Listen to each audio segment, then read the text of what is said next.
नाती, विश्वास आणि विचारांचे, तुमच्या आमच्या साथीची, झेप आपुल्या एकीची, महाराष्ट्राच्या प्रगतीची, ही वाट सहकाराची, समृद्ध भारताची. यानंतर आजचे आपले वक्ते माननीय श्री मकरंदजी वाघ हे आपल्याला सायबर सिक्युरिटी या विषयावर आपले विचार मांडणार आहेत. Good afternoon. Good afternoon. परत एकदा good afternoon.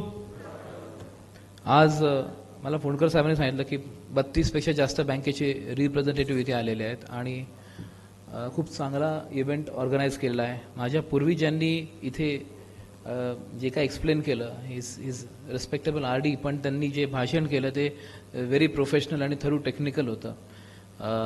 Hats off to हिम. आज मी जे काय आपल्याबरोबर डिस्कस करणार आहे हा टॉपिक नेहमीचा टॉपिक तुम्ही कधीच ऐकलेला नाही आहे आणि आय एम शुअर हा टॉपिक खूप वेगळा आहे. सरांनी जसं सांगितलं की काही टॉपिक मला कव्हर करायचे आहेत. Yes, I am covering that. But आज मी एक जो टॉपिक तुमच्याशी बोलणार आहे तो टॉपिक आहे की आपण सायबर सिक्युरिटी काउंटर मेजर्स सगळे इम्प्लिमेंट करतोच बँकेमध्ये, पण are we ready for the post incident investigation? एखादा हॅक झाला किंवा एखादा इन्सिडेंट झाला तर आपण रेडी आहोत का? आणि सध्या परिस्थिती काय आणि त्याच्यावर आपण काय काम केलं पाहिजे? आणि जो नवीन कायदा आला आहे भारतीय साक्ष अधिनियम, इंडियन एव्हिडन्स ऍक्ट, जो अमेंडमेंट झाला किंवा नवीन आलेला आहे त्याच्यामध्ये ज्या BFSI ऑर्गनायझेशन्स आहेत किंवा फिनटेक्स आहेत त्यांच्यावर काही लिगल लायबिलिटीज आहेत. आतापर्यंत काय होत होतं की इन्व्हेस्टिगेशन करताना प्रॉपर डेटा मिळत नव्हता, त्यामुळे इन्व्हेस्टिगेट एजन्सीज पोहोचू शकत नव्हते क्रिमिनल्सपर्यंत आणि केस अनडिटेक्टेड राहत होत्या, बऱ्याचशा रिकव्हरी होत नव्हत्या. पण आता नवीन जो कायदा आला त्याच्यामध्ये त्यांनी ती जबाबदारी ठेवली आहे बँकांवर किंवा त्या संस्थेवर ज्या संस्थेच्या प्लॅटफॉर्मवर लोकांचा पैसा, पब्लिक मनी हा ट्रॅव्हल होतो, ट्रान्सफर होतो. तर हा जो टॉपिक हा खूप महत्त्वाचा टॉपिक आहे आणि तो टॉपिक तुम्ही नक्की लक्ष देऊन ऐका. तुमच्या उजवीकडे बसलेला जो माणूस आहे त्याला तुम्ही सांगा की हा टॉपिक खूप महत्त्वाचा आहे. सांगा जरा उजवीकडे जे कोणी बसलेत, person sitting to your right side, त्याला सांगा की खूप महत्त्वाचा टॉपिक आहे. कळलं? इंटरॅक्टिव्ह सेशन ठेवूयात. हा जो सेशन आहे मी माझं थोडं बॅकग्राऊंड देतो. माझं नाव डॉक्टर मकरंद वाघ आणि मी इलेक्ट्रॉनिक इंजिनियर आहे. मी डिप्लोमा डिग्री MBA करून मी महाराष्ट्र पोलीसमध्ये होतो क्लास 1 ऑफिसर. मी 14 वर्ष काम केलं ॲज अन इन्व्हेस्टिगेटिंग ऑफिसर आणि apart from normal investigation my role was to investigate crime happening on cyber platform, extracting data from all the electronic platform and clouds, decoding that data and using that for investigation and submitting that for legal purpose. During my service I have trained in Israel, Germany, US या देशांमध्ये माझं training झालेलं आहे. 26-11 जी केस होती त्याचे electronic evidence handling केलेत त्याच्यामध्ये त्या टीममध्ये मी होतो आणि त्यानंतर मी व्हॉलंटियर रिटायरमेंट घेतलं आणि आम्ही ही कंपनी स्थापन केली. ज्या पोलोरॉन नावाच्या 3-4 कंपन्या सरांनी सांगितल्या तर आम्ही सगळ्या आता मर्ज केल्यात आणि एथेरिस टेक्नॉलॉजीज प्रायव्हेट लिमिटेड ही एकच कंपनी आम्ही केलेली आहे आणि त्याच्यामध्ये आम्ही या सर्व्हिसेस आणि सोल्युशन्स प्रोव्हाइड करतो. त्याच्यामधला एक महत्त्वाचा भाग आहे तो म्हणजे आम्ही हे जे सेशन्स घेतो, कन्सल्टेशन्स, काउन्सिलिंग सेशन्स घेतो आणि आम्ही एका कोर टॉपिकवर बोलतो ते म्हणजे सायबर सिक्युरिटी काउंटर मेजर्स आहेत. पण फर्स्ट ऑफ ऑल तुम्ही जे काही घेतलेलं आहे ते व्हॅलिडेट करणं पण गरजेचं आहे. म्हणजे माझ्याकडे जे सायबर सिक्युरिटी टूल्स लागलेत, whether this tools are useful to me or whether they are up to the mark or whether ते टूल्स मी ज्यासाठी लावलेत त्या गोष्टी फुलफिल होतात की नाही. तर या सगळ्या गोष्टी आपण आज इथे डिस्कस करणार आहोत. आपल्याकडे एक्झिस्टिंग जे काही सायबर सिक्युरिटी जे स्टाफ आहेत, ऑफिसर्स आहेत, CISO आहेत, त्यांच्या रोल्स अँड रिस्पॉन्सिबिलिटी आणि जो आता नवीन कायदा आला आहे त्या नवीन कायद्याच्या अनुषंगाने आपल्याला काय काय गोष्टी केल्या पाहिजेत त्या सगळ्या गोष्टी आपण डिस्कस करणार आहोत. डिजिटलायझेशन विषयी शिंदे साहेब जे म्हणाले की he has fear that machine will rule us. Yes, I also have that fear that machine can rule us. Forensic याच विषयात मी PhD पण केलेली आहे मुंबई युनिव्हर्सिटीमधनं आणि माझं लॉ पण झालेलं आहे. आपण जी टेक्नॉलॉजी बोलतोय सायबर सिक्युरिटी किंवा सायबर या टेक्नॉलॉजीमध्ये आपण आता AI/ML विषयी बोलतोय, पण आता AI/ML संपून आता जनरल इंटेलिजन्स येतं आणि जनरल इंटेलिजन्स जेव्हा येईल तेव्हा मशीन स्वतःच डिसिजन घेतील. म्हणजे आता जे अटॅक होत आहेत त्यासाठी हॅकर्सला स्क्रिप्ट बनवावं लागतात किंवा पेनिट्रेट करावं लागतं. असं सुद्धा होऊ शकतं की machine can start penetrating the systems आणि ही परिस्थिती फार डेंजरस असणार आहे. ओपनिंग स्पीचमध्ये फुंडकर साहेबांनी सांगितलं होतं की बऱ्याच बँकांना वाटतं की आपली बँक छोटी आहे आणि मोठ्या बँकांवर हॅक होऊ शकतात, पण बँक ही बँक असते हॅकरसाठी. जो हॅकर असतो त्यासाठी बँक ही बँक असते आणि पैसे त्याला काढायचे असतात. त्याच्यासाठी जे लोएस्ट हँगिंग फ्रूट आहे, जी इज मोस्ट वल्नरेबल किंवा त्याचे सायबर सिक्युरिटी काउंटर म्हणजे इन प्लेस नाही आहेत, त्यांना ते पेनिट्रेट करणार आहे. मी पोलीस खात्यात असताना 2014मध्ये मी जामतारामध्ये गेलो होतो फॉर द इन्व्हेस्टिगेशन. ही गोष्ट तुमच्याबरोबर शेअर करणं गरजेचं आहे, कारण आपल्याला माहिती असलं पाहिजे की आपल्या अगेन्स्ट कोण आहे ते. जामतारामध्ये 2014मध्ये मी जेव्हा गेलो इन्व्हेस्टिगेशनसाठी, आम्ही एक IP इंटरसेप्ट केला होता जो VPN थ्रू कनेक्ट झाला होता आणि VPN आम्ही क्रॅक करून आम्हाला ॲक्च्युअल IP मिळाला होता आणि तो जामताराचा होता. आणि जेव्हा मी तिथे पोहोचलो तेव्हा आय वॉज शॉक की कारण तिकडे सगळ्या इम्पोर्टेड गाड्या होत्या, म्हणजे जॅग्वार, मर्सिडीज, BMW गाड्या चालू होत्या. तिकडे कंपन्या होत्या ज्या त्यांना फ्लेक्झिबल कनेक्टिव्हिटी देत होत्या, म्हणजे VPNs होते, रूट टनलिंग करत होते आणि ते सगळं नॉर्थ कोरियाबद्दल रूट होत होतं, कारण नॉर्थ कोरियाबरोबर इंडियन गव्हर्नमेंटची ट्रीटी इन प्लेस नाही आहे. म्हणजे मला समजा एखादा IP मिळाला आणि तुम्हाला नॉर्थ कोरियाचा मिळतोय, तर as an I can write them through Interpol, त्याला MLAT म्हणतात. आणि मी सांगेन की हे एका इलिगल ॲक्टिव्हिटीसाठी वापरलेले IPs आहेत आणि त्याची आम्हाला इन्फॉर्मेशन द्या. ते आपल्याला रिप्लाय देत नाहीत कारण आपल्या ट्रीटी इन प्लेस नाही आहे. So investigation goes to dead end.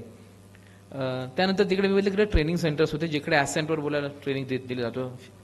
Shinde साहेब, मी सांगत होतो की I am ex law enforcement officer आणि 2014मध्ये मी जामतारामध्ये गेलो होतो इन्व्हेस्टिगेशनसाठी. I am ex Mumbai police. I work in IB, CBI also and RAW also. So 2014मध्ये जामताराची परिस्थिती काय ती सांगत होतो. आणि तिकडे टेक्निकल कंपन्या आहेत जे फ्लेक्झिबल एक्सचेंज उभारून देतात, ज्याच्यात त्यांचे जे प्लॅटफॉर्म आहेत त्यांना राउटिंग मिळतं, VPNs मिळतात आणि हे IP बॅकट्रेस होत नाहीत. तिकडे ग्रुप ऑफ पीपल जे स्कॅटर्ड अक्रॉस इंडिया आणि ते जे शेतमजूर आहेत किंवा जे वर्कर्स आहेत त्यांचे जे ओरिजिनल आय कार्ड्स आहेत ते आय कार्ड्स कलेक्ट करून त्यांना 2-4 हजार रुपये देऊन त्यापासून ते अकाउंट क्रिएट करतात. So as per banking mandate जो माणूस आहे त्याचे सगळे IP डॉक्युमेंट्स देतो त्याचं अकाउंट उघडावंच लागतं. मग this account they misuse for the transactions. Same अकाउंटमध्ये ते सिम कार्ड पण खरेदी करतात आणि ते सिम कार्ड हॅक करण्यासाठी वापरतात. So when investigating agency start investigating, तर त्यांना काय मिळतो, एक मोबाईल नंबर मिळतो. त्या मोबाईलचा जर KYC मागवला MSP कडनं तर आम्हाला तो माणूस मिळतो ज्याचं आधार कार्ड, पॅन कार्ड जे काय. When we reach to that position तर that person is not actually the beneficiary. त्याचा डिटेल्स आहेत, त्याचं अकाउंट आहे ते बेनिफिट झालं, पण तो बेनिफिशरी नाही. आणि सेम ती जी बँक आहे त्याच्या जे अकाउंट उघडले तो आपल्याला तो भेटतच नाही. मग ते बॅकट्रेस करत करत we reach to a dead end आणि त्यामुळे परिस्थिती विदारक होते. ही परिस्थिती होती 2014ची. 3 महिन्यापूर्वी एक सर्व्हे झाला इंडियामध्ये आणि त्याच्यामध्ये जामतार हे 5 नंबरवर डिक्लेअर केलंय. जामतारासारखे 13 शहर आहेत इंडियामध्ये आणि त्याच्यामध्ये भरतपूर, रायपूर यासारखी जे शहर, मथुरा यासारखी शहर आहेत जिकडे 1, 2, 3 नंबर शहर आता आहेत. मगाशी सरांनी सांगितलं की डिजिटायझेशन वापरलं पाहिजे का. शिंदे साहेबांनी उत्तर दिलं की येस वी हॅव टू, कारण आपण ते काय स्किप करू शकत नाही. आपल्याला जर पेस पकडायचा तर ते करावंच लागेल. इंडियाची 66% जनता ही यंग आहे आणि India is the biggest data consumer. व्हॉट्सॲपचं एक ऑफिशियल स्टेटमेंट आहे की इंडिया जेव्हा सकाळ होते तेव्हा व्हॉट्सॲपचा सर्व्हर स्लो होतो, कारण पूर्ण इंडिया एकमेकांना गुड मॉर्निंग बोलत असते. आपण तेवढा डेटा कन्झ्युम करतो. पूर्ण जग जेवढं ट्रान्झॅक्शन्स करतं तेवढंच इंडिया ट्रान्झॅक्शन्स करतं. सो जस्ट थिंक 2014मध्ये तुमच्या हातातले जे मोबाईल्स आहेत ना, 2014मध्ये तुमच्या मोबाईलचे जे स्पेसिफिकेशन होते आता 2024मध्ये ते 200 पट वाढलेले आहेत. म्हणजे टेक्नॉलॉजी तेवढी फ्लेक्झिबल झाली आहे जी तुमच्या हातात आहे. तुमचा जो डेटा आहे तेव्हा लिमिटेड असायचा, 2 GB, 5 GB, 10 GBचे प्लॅन असायचे. डेटा अनलिमिटेड आहे. आणि लेटेस्ट सर्वे सांगतो की जो स्क्रीन टाईम आहे, ॲव्हरेज स्क्रीन टाईम 2014मध्ये 60 मिनिट होता, 60 मिनिट होता. आज average screen time is 6 hours. म्हणजे आपण सगळे ॲव्हरेज 6 तास मोबाईलकडे बघत असतो. 2014मध्ये आपण जे काम करत होतो साधारण तेच काम आपण आता करतोय, किंबहुना काम पण वाढलं असेल आपलं. तर मग हा जो एक्स्ट्रा 5.5 तास आपल्याला कुठे मिळतात मोबाईलवर, तर ओव्हरलॅपिंग. आपण जे काम करतोय त्याच्यावर मोबाईल वापरतोय, आपण एखादं VC बघतोय त्याच्यावर मोबाईल वापरतोय, आपण एखादं कम्युनिकेशन ऐकतोय आणि मोबाईल वापरतोय, आपण काम करताना मोबाईल वापरतोय. बरेचसे लोक आता सेशन चालू तेव्हा पण मोबाईल स्क्रोल करतात. सो दिस इज ओव्हरलॅपिंग, ज्याच्यामध्ये तुम्ही तुमच्या कामामध्ये म्हणजे तुमचा प्रायमरी वर्क काय त्याच्यामधनं तुम्ही डिस्ट्रॅक्ट होता. आणि हे जे डिस्ट्रॅक्शन आहे ना हेच कॅपिटलाइज करतात हॅकर्स. नेटफ्लिक्सला एक प्रश्न विचारला होता की तुमचा कॉम्पिटिटर कोण आहे. नेटफ्लिक्सला नेटफ्लिक्सने खूप चांगलं उत्तर दिलं की माणसाची झोप आहे ना तेच माझा कॉम्पिटिटर आहे, कारण आमची इच्छा की लोक झोपूच नाही आणि त्यांनी कंटिन्यू बघत राहावं. तसं हॅकर्स आहेत ना, हॅकर्स त्यांचा मित्र कोण आहे तर तुमचं डिस्ट्रॅक्शन आहे. तुम्ही जे ओव्हरलॅपिंग करताना तेव्हा तुम्ही डिस्ट्रॅक्टेड असता आणि त्याच्यामध्ये तुमची सिस्टीम्स हॅक होतात. शिंदे साहेबांनी सांगितलं तसे खूप सारे एक्सप्लॉइट अवेलेबल आहे जे तुमचा phone immediately device immediately hack करू शकतात. एक इन्व्हेस्टिगेशन झाली होती ज्याच्यामध्ये मोबाईल हॅक होतात की नाही याची ऑनरेबल सुप्रीम कोर्टाने कमिटी बनवलेली. I was part of that आणि आय वॉज सरप्राईज की कोणत्या लेवलचे एक्सप्लॉइट अवेलेबल आहेत. तो एक्सप्लॉइट तुमच्या मोबाईलमध्ये अँटीव्हायरस असेल तरी तो काढू शकत नाही. म्हणजे तो जो मालवेअर आहे it goes to your system file, it tampers with .dll file and becomes administrator of your mobile. त्यामुळे त्याच्यावर अँटीव्हायरस आहे, म्हणजे सरफेस लेवलवर अँटीव्हायरस शोधतोय आणि तुमचा व्हायरस आहे तो ॲडमिनिस्ट्रेशन लेवलला बसला, तो त्याला शोधूच शकणार नाही. And that is has access to all the applications, तो सगळं एक्स्ट्रॅक्ट करणार आहे. सो टेक्नॉलॉजी खूप म्हणजे खूप फ्लेक्झिबल झाली आहे आणि ह्याच टेक्नॉलॉजीला हॅकर्स पण कनेक्टेड आहेत. मी सांगितलं तसं जामतारा हे जर 5 वर आहेत आणि तसे 13 शहर तर 13 शहरांमधनं हे सगळे अटॅक ओरिजिनल होत असतील आणि ते इंटरनेटला कनेक्टेड आहे, आपण पण इंटरनेटला कनेक्टेड आहे आणि मी जर अपडेट नाही, अवेअर नाही आहे तर 100% मी हॅक होणार आहे. हे मी का सांगतोय कारण तुमची सायबर सिक्युरिटी टीम, तुमचे CISO, तुमचे CTO जे बेस्ट प्रॅक्टिसेस अडॉप्ट करतील, पण there is a big responsibility of all the end users. The weakest link in the chain is the operator. Recently एक अटॅक झाला होता, 300-400 बँक्स कॉम्प्रोमाइज झाल्या होत्या. ऐकलेलं ना? ऐकलेलं की नाही? इंटरॅक्टिव्ह सेशन ठेवूया जरा. ऐकलेलं की नाही? 2-4 लोकांनी हळूच ऐकलेलं, असं झालं ते. So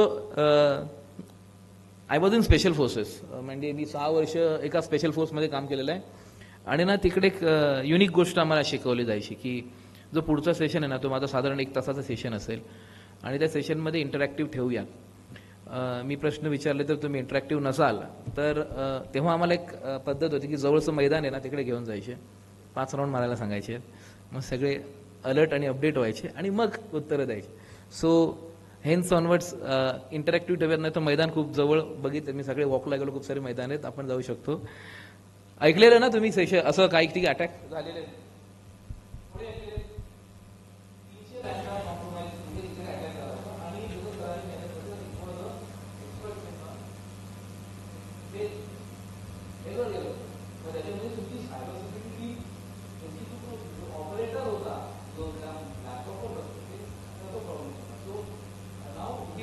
It has the responsibility of our team also to train all the operators. तुमच्या कम्प्युटरवर बसले जे काही लोक आहेत त्यांना माहिती असलं पाहिजे की कोणत्या लेवलचे अटॅक्स होत आहेत, कारण त्यांना जर माहिती नसेल तर तेच होणार आहे. रिसेंटली आम्ही एक पेमेंट गेटवे कॉम्प्रोमाइज झाला होता आणि आम्हाला NIA अपॉइंट केलं टू इन्व्हेस्टिगेट दॅट. आणि ती केस एवढी वियर्ड होती की त्या ऑर्गनायझेशन म्हणजे फिनटेकमध्ये 7 लोक 9 महिन्यापासून काम करत होते आणि त्यांनी ऑन ऑल लेयर्स मॅनिप्युलेशन केलं होतं. As per policy out of India IP व्हाईटलिस्ट नाही केले पाहिजेत. सिंगापूरचे 2 IP व्हाईटलिस्ट झाले होते. डेवॉप्सचे दोन मेंबर्स हॅकर टीममध्ये होते, त्यामुळे जेव्हा हॅकरने अटॅक केला तेव्हा डेवॉप्सच्या टीमने लॉग इन करून जे अलार्म्स होते, अलर्ट्स होते ते विड्रॉ करून टाकले. सरांनी सांगितलं की SOC विषयी मला बोलायचं. तर SOC is a security operation centre, जिथे आपण सायबर सिक्युरिटी काउंटर मेजर लागतात त्याचे लॉग्स तिकडे मॉनिटर होतात. पण हे लॉग्सला इनपुट गेलं तर तिकडे अलार्म मिळतो. हॅकर्सनी अलार्मच डिलीट केले होते. त्यानंतर त्यांनी एक स्क्रिप्ट रन केली आणि त्यांनी 1.5 मिनिट्समध्ये 25 ट्रान्झॅक्शन 10,500 ट्रान्झॅक्शन्स केले आणि 25 करोड सायफंड ऑफ. तसंच सेम व्हर्च्युअल वॉलेट बॅलन्स वाढवला, ट्रान्झॅक्शन्स केले, लॉग आउट करताना जो वॉलेट बॅलन्स होता तो वॉलेट बॅलन्स केला. आता ह्यांनी रिकन्सिल नाही केलं त्यामुळे त्यांना कळलंच नाही. दुसऱ्या दिवशी त्यांना कळलं की 25 करोडचा कुठेतरी खड्डा पडलेला आहे. हॅकरने बाहेर निघताना जेवढे लॉग्स होते ते सगळे लॉग्स डिलीट करून टाकले आणि इन्व्हेस्टिगेशन डेड एंडला पोहोचलं. आम्हाला जेव्हा केस दिली तेव्हा आम्ही ऍक्च्युली नो लॉग्स अवेलेबल डेव्हऑप्सची टीम इन्व्हॉल्व होती, त्यामुळे त्यांचे जो डेटा त्यांचा AWS वर होस्ट होता त्यातले जे लॉग्स होते ते पण त्यांनी डिॲक्टिव्हेट केले, त्यामुळे तिथे लॉग्स पण नव्हते. मग आम्हाला कन्व्हेन्शनल इन्व्हेस्टिगेट करावं लागलं. आम्ही एंड पॉईंट शोधले सर, आणि त्याच्यामध्ये आम्ही one of the end point आम्हाला सापडलं. त्याच्यामध्ये बायोस सेटिंगमध्ये जाऊन डेट आणि टाइम टॅम्परिंग झाली होती 3 दिवसापूर्वी. So he activity was not legal, आणि त्या जो माणूस काम करतो त्याच्यासाठी ती योग्य नव्हती, म्हणजे त्या कामाचा भाग नव्हता.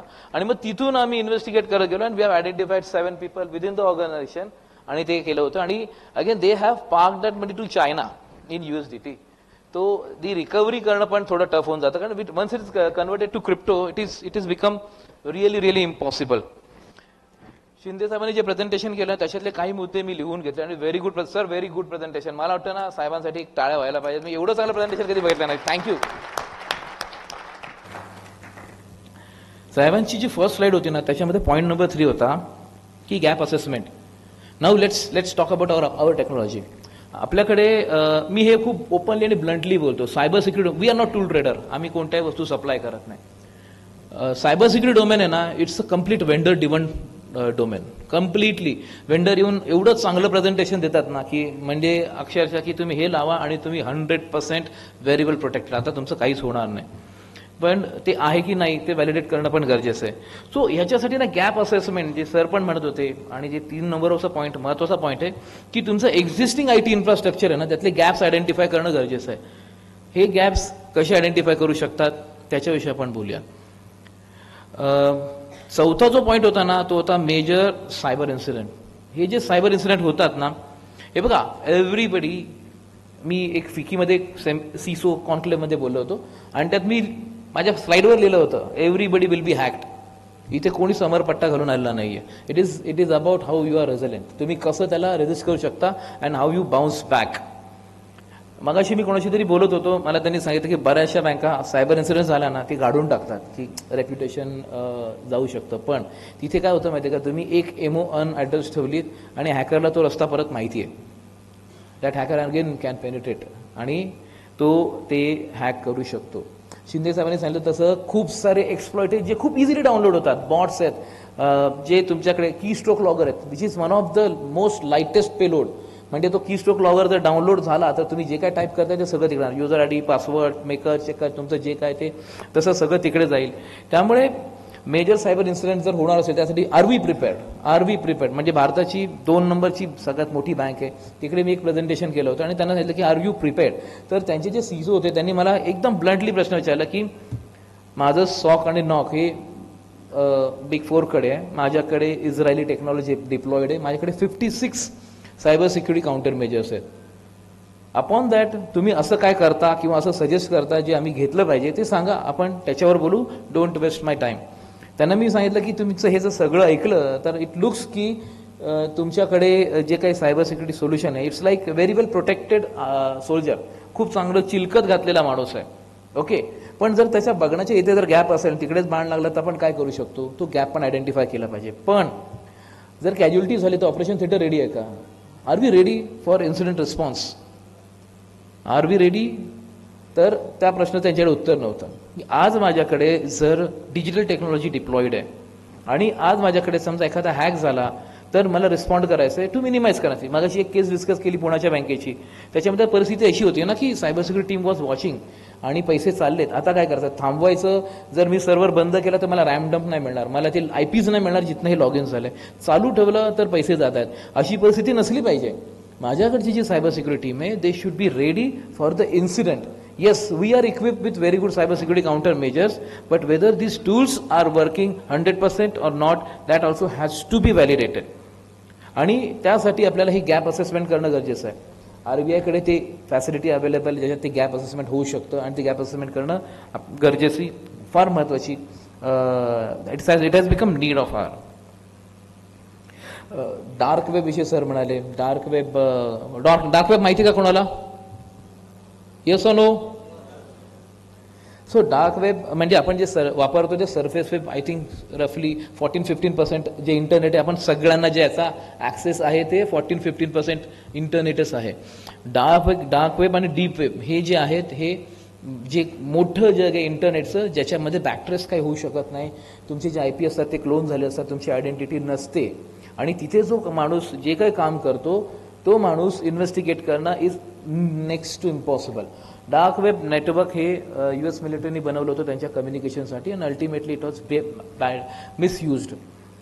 तर हे जे डार्क वेब आहे त्याच्यामध्ये ज्या काही गोष्टी चालतात त्याची मी तुम्हाला एक बेसिक केस स्टडी सांगतो की एका बँकेचं एक कॉन्फिडेन्शियल डॉक्युमेंट सरफेस झालं डार्क वेबमध्ये, आणि जो थ्रेट ॲक्टर होता, जो हॅकर होता, त्याने असं सांगितलं की I have worked the server of that bank, it's a nationalise bank, आणि मला तिथनं हा डेटा मिळाला विच इज व्हेरी कॉन्फिडेन्शियल.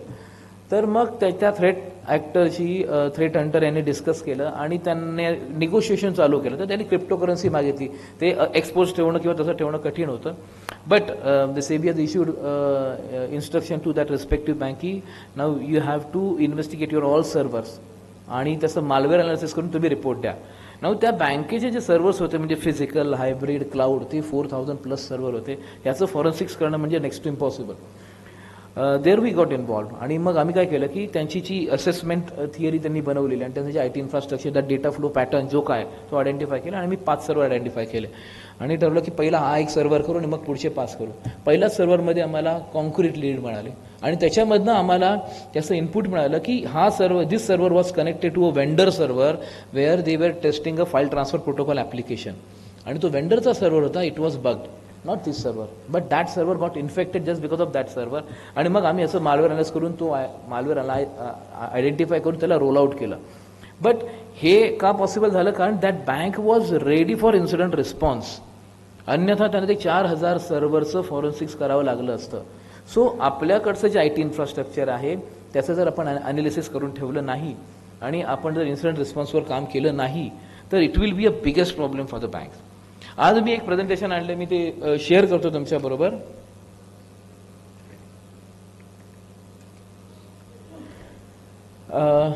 हे एक न्यूज आली होती, मी टाकली होती की साधारण 5.3 lakh crore in last 10 years we have lost on the bank platform, but this is just because of the banks improper IT infrastructure.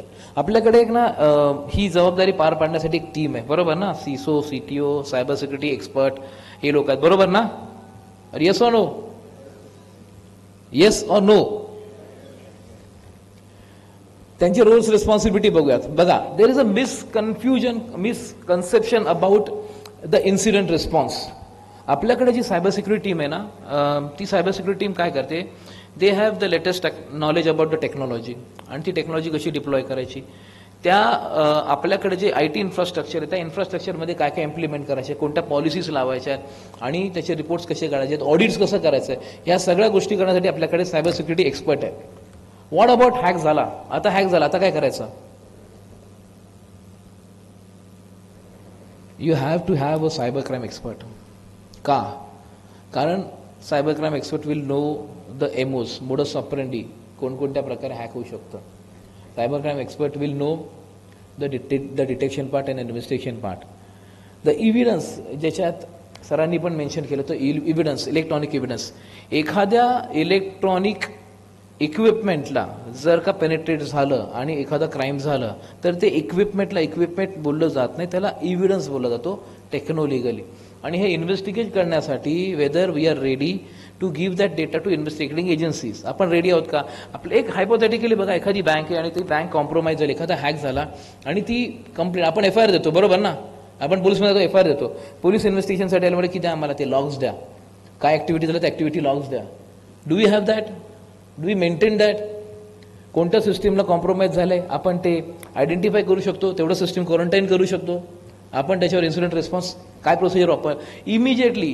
Golden आवरमध्ये आपण काय केलं? या गोष्टी इनप्लेस्ड आहेत का? या इनप्लेस्ड मी बघितलेल्या जेवढ्या केसेस आहेत, म्हणजे I am working with nationalise banks also, तिकडे पण नाहीत. पण हा जो गॅप आहे ना, हा गॅप भरणं अत्यंत गरजेचं आहे, कारण हा अनॲड्रेस्ड गोष्ट आहे. आणि आता जे भारतीय न्याय संहिता हा जो नवीन ॲक्ट आलेला आहे, म्हणजे IPC CRPC जे होतं जुनं 1860 सालचा जो कायदा होता तो गव्हर्नमेंटने स्क्रॅप केला आणि नवीन कायदावर गव्हर्नमेंट घेऊन आलेला आहे. त्यांनी त्याच्यामध्ये IT ॲक्ट पण मर्ज केलेला आहे. IT ॲक्ट 2000 साली बनवता, 2010 साली अमेंड झाला होता. तेव्हा टेक्नॉलॉजी एवढी फ्लेक्झिबल नव्हती आणि इन बिटवीन जे प्रॉब्लेम आहे, I am part of National Human Rights Commission also by the way, आणि जिथे आम्ही पॉलिसी मेकर्स आहेत त्यांच्यासाठी, डिसिजन मेकर्स आहेत त्यांच्यासाठी पॉलिसी बनवतो की या टेक्नॉलॉजी डिप्लॉय करण्यासाठी, इन्व्हेस्टिगेट करण्यासाठी काय केलं पाहिजे. तर यासाठी फ्रॉड डिटेक्शन आणि एक पार्ट डिजिटल फॉरेन्सिक्स इन्व्हेस्टिगेशन. कोणताही फ्रॉड कोणताही डिजिटल प्लॅटफॉर्मवर झाला तर it will be investigated only digitally, forensically. And why forensically? Because forensic is the scientific based technology ज्याच्यामध्ये तुम्ही जे काय काम करता ते काम बायनरीमध्ये आउटपुट देतं. म्हणजे समजा तुम्ही इन्व्हेस्टिगेट करता, त्याचा जो रिपोर्ट असतो तो जर काय असेल त्याचा एव्हिडन्स काढून देतो आणि काय नसेल तर काही नसतं. आणि हाच report as per law of land कोर्टामध्ये ॲडमिसेबल असतो. हाच रिपोर्ट इन्व्हेस्टिगेशनसाठी एजन्सीसाठी युजफुल असतो. सो फॉरेन्सिक इन्व्हेस्टिगेशनसाठी आपण रेडी आहोत का ते आपण बघितलं आहे का? माझ्याकडे किती सर्व्हर्स आहेत, माझ्याकडे कुठे डेटा होस्टेड आहे. बरेचसे लोक बोलतात की आम्ही CBS वापरतो, आमचं सगळं क्लाउडवर होस्टेड आहे. साहेबांनी 2 उदाहरणं दिली, त्याच्यामध्ये both cases end point got compromise. Bangladesh बँके काय झालं होतं, बांगलादेश बँकेमध्ये त्याचा एंड पॉईंट कॉम्प्रोमाइज झाला.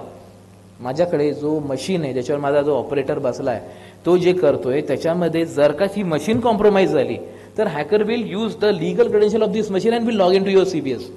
त्यामुळे तुमच्या CBS पण तुला ब्लॉक करणार नाही. कारण अजय नावाच्या कम्प्युटरमध्ये जर लॉग इन होत असेल तर अजयच लॉग इन, ते अडवणार नाही ना की अरे अजयच लॉग इन करतोय. त्यामुळे माझे एंड पॉईंट आहे, जे माझ्याकडे जे एंड पॉईंट आहेत ते प्रोटेक्ट होणे गरजेचं आहे. त्याला आयडेंटिफाय करणं गरजेचं आहे, त्याच्यात त्या पॉलिसी असणं गरजेचं आहे आणि जो वापरतोय त्याला प्रॉपर ट्रेनिंग असणं गरजेचं आहे. नाहीतर आपण नुसतं कोर बँकिंग सॉफ्टवेअर किंवा डेटा क्लाउडवर होस्ट करून काही फायदा नाही. वी हॅव सीन की मोठ्या मोठ्या organisations also, very well protected organisations, they also got compromise and the root cause was the weakest link in the chain was the operator sitting on a vulnerable machine. आणि त्यासाठी ते identify करणं गरजेचं आहे आणि त्यासाठी ते मिटिगेट करणं पण गरजेचं आहे. इन्व्हेस्टिगेशन जर काय होत असेल तर इमिजिएटली इन्व्हेस्टिगेट करण्यासाठी काय काय स्टेप्स घेतल्या पाहिजेत. माझ्याकडे पूर्ण कंट्रोल IT इन्फ्रास्ट्रक्चर आहे. My team should be able to identify the infected part and my team should be able to quarantine that thing. म्हणजे इन्फेक्टेड पार्ट आयडेंटिफाय करून जर मी क्वारंटाईन केला तर माझं BCP म्हणजे माझं सिस्टीम चालू राहू शकतं. पण जर का मी ह्याच्यासाठी रेडीच नसेल तर पूर्ण सिस्टीम कॉम्प्रोमाइज झाले आणि मी काहीच करू शकत नाही, हातावर हात धरून बसलेलो आहे आणि माझा त्याचा ॲक्सेस पण मी लूज केलेला आहे. त्यामुळे ह्याच्यावर पण काम करणं गरजेचं आहे की इन्सिडेंट रिस्पॉन्समध्ये आपण काय काय करणार आहोत.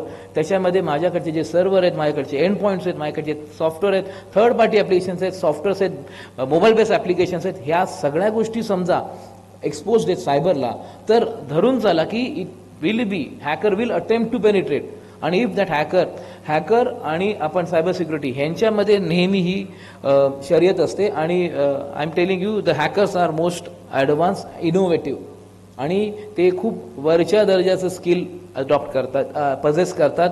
कारण आम्ही ते बघितलेलं आहे. कारण खूप साऱ्या केसेस या Wien goes beyond investigation dead एंडला जातात तेव्हा असं कळतं की त्यांनी इंटेन्शनली सगळे लॉग्स डिलीट केलेले. पण माझी सिस्टीम माझ्या कस्टडीमध्ये आहे आणि मी वापरतोय. त्यामुळे जर या सिस्टीमला मी प्रिपेअर्ड नाही ठेवलं इन्व्हेस्टिगेशनसाठी तर I will lose very useful data आणि त्याच्यामुळे ती केस कधीच इन्व्हेस्टिगेट होणार नाही. रिस्पॉन्स प्लॅनिंग पण महत्त्वाचं आहे. म्हणजे रिस्पॉन्स प्लॅनिंग यासाठी की माझ्याकडे जे काम करत असलेली सायबर सिक्युरिटीची टीम आहे ती त्यावेळी कोणकोणत्या प्रकारच्या अटॅकला रिस्पॉन्ड करू शकते याची आपण तपासणी केलेली आहे का. मी अपॉइंट केलेत लोक, मी सायबर सिक्युरिटी एक्सपर्ट अपॉइंट केलेत, but whether this people are trained enough or knowledgeable to identify the upcoming threats, whether they read the logs वाचल्यावर त्यांना कळतं का की काय अटेम्प्ट झालेत आणि काय काउंटर केलेत. या आणि again I am repeating, Phundkar साहेबांनी सांगितलेलं पहिलं स्टेटमेंट होतं की बँक ही बँक असते, कोणी हॅक होऊ शकतं. त्यामुळे हे मोठ्या बँकेसाठी, आपली छोटी बँक आहे, आपले पण सर्व्हर्स आहेत इंटरनेटला कनेक्टेड आहेत आणि त्यांचे पण कनेक्टेड आहेत. हॅकर बसलेलाच आहे, त्यांना ते हॅक करायचंच आहे. त्यामुळे anybody and everybody can be hack. So it is not about की मोठी बँक आणि छोटी bank, it is about the using technology. आणि जर जी टेक्नॉलॉजी तुम्ही वापरताय ती टेक्नॉलॉजी इन्व्हेस्टिगेशन करण्यासाठी किंवा इन्सिडेंट झाला तर त्याला काउंटर करण्यासाठी तुमच्याकडे राईट मॅनपॉवर राईट प्लेसवर नसेल तर आपण 100% हॅक होणार आहे. आणि हा जर हॅक झाला आहे तर त्यानंतर सुद्धा जर आपण रिलेव्हंट डेटा एजन्सीजला देऊ शकलो नाही तो इन्व्हेस्टिगेट पण होणार नाही. मग अशा वेळी काय केलं पाहिजे, तर आता कूल टाईम आहे, आता पीस टाईममध्ये यू हॅव टू आयडेंटिफाय की first of all whether my system has any gaps. हे गॅप्स आयडेंटिफाय करण्याची प्रोसिजर असते. त्याच्यामध्ये very good hardware, very good software, very good applications, but त्यांचं इंटिग्रेशन प्रॉपर नसेल तर बॅकडोर उघडतात. हे बॅकडोर्स हॅकर्स एक्सप्लॉइट म्हणून वापरतात आणि हॅक करतात. त्यामुळे तुम्ही जर इंडिपेंडंट गोष्टी बघत असाल की माझ्याकडे DLP चालले, त्याचे हे लॉग्स आहेत आणि दॅट इज वर्किंग ओके, माझ्याकडे एक एंड पॉईंट प्रोटेक्शन आहे व्हेरी वेल, माझ्याकडे एक फायरवॉल आहे त्याचे लॉग्स ओके आहेत. अरे हे क्युम्युलेटिव्ह एकत्र काम करताना तिकडे काय हँड होल्डिंग करताना काही बॅकडोर्स ओपन आहेत का हे चेक करणं पण गरजेचं आहे. नाहीतर it will be used by hacker as an exploit आणि ते तिथनं पेनिट्रेट करतील. दुसरी गोष्ट, जर का इन्सिडेंट झाला तर whether I am ready to mitigate that thing, identify that thing. असं काय झालं तर आमच्याकडची जी मॅनपॉवर आहे ती त्याला किती लवकर रिस्पॉन्ड करू शकते, कोणत्या लेवलवर त्यांना आयडेंटिफाय करता येऊ शकतं की हा हॅक आहे, अटेम्प्ट आहे, आपण टर्न डाऊन केलं आहे. किती बँक अशा आहेत ज्यांचे cyber security team, I am not talking against anybody, मी जो एक्सपिरियन्स आहे, I have done more than 8,000+ investigation. Cyber प्लॅटफॉर्ममधला 8,000पेक्षा जास्त केसेस मी इन्व्हेस्टिगेट केल्या. तर त्यामुळे ज्या काही इमोज आहेत, मोडस ऑपरेंडीज आहेत, त्या मोडस ऑपरेंडीज मी तुमच्यासमोर सांगतोय. बट मोडस ऑपरेंडी का एक्झिक्यूट होतात, का सक्सेसफुल होतात, कारण ज्याच्यावर तर एक्झिक्यूट होतात ती टीम लेस प्रिपेअर्ड असते. We are talking about the preparedness of our self. आपण स्वतःला कसं प्रिपेअर्ड ठेवायचं त्याच्याविषयी बोलतो. अगेन आय एम रिपीटिंग, इथे बसलेला प्रत्येक माणूस हॅक होणार आहे आज ना उद्या. It is about the time की तुम्ही कसं रजिस्ट करताय, हॅक झालं तुम्ही कसे रिस्पॉन्ड करताय.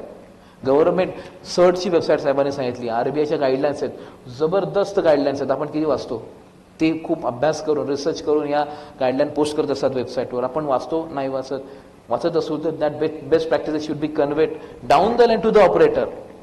त्या होत नाहीत. ह्या छोट्या छोट्या गोष्टी आहेत, ह्या आयडेंटिफाय करणं गरजेचं आहे.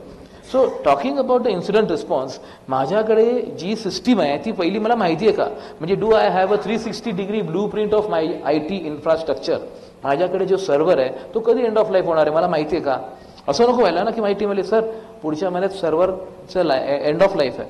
अरे पण तोपर्यंत डेटा मायग्रेशन कसं होणार आहे, तुम्ही बफर काय ठेवलेला आहे की नाही, आणि त्याचा सॉफ्टवेअर सपोर्ट कधी संपतोय, ह्या सगळ्या गोष्टी डॉक्युमेंट असणं गरजेचं आहे. आणि ह्या जर गोष्टी डॉक्युमेंट असतील तर मग जे बोर्ड आहे ते will be in position to manage the funds also.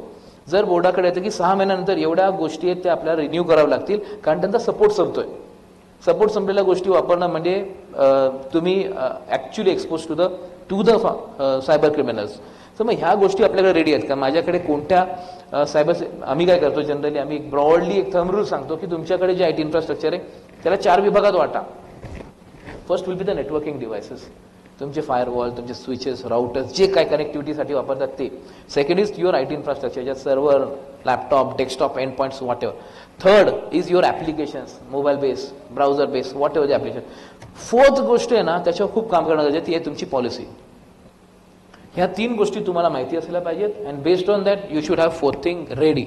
Policy, या पॉलिसी कधीच फिक्स नसतात. पॉलिसी नेहमी अमेंड होत असतात. अमेंड होण्यासाठी latest incidents, RBI guideline, incident झालेल्या गोष्टी आणि तुमच्या बेस्ट प्रॅक्टिसेस या सगळ्या त्यात इम्प्लिमेंट होणं गरजेचं आहे.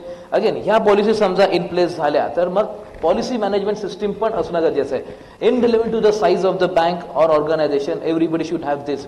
तुमच्याकडे पॉलिसी नाहीच तर यू विल फेल मिझरेबली. काहीच माहिती नाही. एक इन्सिडेंट झाला होता आणि त्यानंतर ऑनरेबल सुप्रीम कोर्टाने सांगितलं की याची इन्व्हेस्टिगेशन करा आणि त्या जी SIT म्हणली, I was part of that. So you ask that organisation की तुमची SOP, तर त्यात त्यांची SOPच नव्हती. आता SOPच नाही तर मग काय रिस्पॉन्ड करणार ते. त्यामुळे आम्ही पहिल्या दिवशी रिपोर्ट दिला की दे फेल्ड मिझरेबली कारण they don't have action plan. आता जर का असं काही झालं आणि जी एजन्सी आली तर ते चेक करतील ना की यांच्याकडे कुठच्या लेवलला ब्लॉक केलं गेलं आहे किंवा पॉलिसीमध्ये कुठे आणि कुठे पॉलिसी फेल गेली. That is the root cause of that hack. तर पॉलिसी बनणं गरजेचं आहे. आता अगेन पॉलिसी बनली तर ती पॉलिसी गव्हर्न करणं गरजेचं आहे. मग ती पॉलिसी इम्प्लिमेंट करण्यासाठी तुमच्याकडे जे काही एंड पॉईंट्स आहेत, तुमच्याकडे जे काय सॉफ्टवेअर्स ॲप्लिकेशन्स आहेत त्याच्यामध्ये कोणते टूल लागणार आहेत ते टूल परचेस करा. इथे उलटं होतं. टूल ट्रेडर येतो आणि तो एक प्रेझेंटेशन देतो की दिस टूल इज बेस्ट आणि आपण ते टूल घेतो. असं बऱ्याच ठिकाणी या प्रॅक्टिसेस आहेत. Whether we are going back की माझ्या पॉलिसीला जे युजफुल आहे तेच मी प्रोडक्ट घेईन. पण हे पॉलिसी मला कुठे कळल्या तर मी याच 3 गोष्टी केल्या त्यामुळे मी have reach to the conclusion. So या गोष्टी करणं पण गरजेचं आहे की we have to work reversely. खूप सायबर सिक्युरिटी हे जे डोमेन आहे ना, मी नेहमी सांगतो सायबर सिक्युरिटी डोमेन हे 60% डॉक्युमेंटेशन आहे, आणि 40% एक्झिक्युशन. डॉक्युमेंटेशन समजा इन प्लेस नसेल तर तुमचं एक्झिक्युशन हे इनप्रॉपर असणार, not aligned with your IT infrastructure, not updated and will not protect you from any other hack.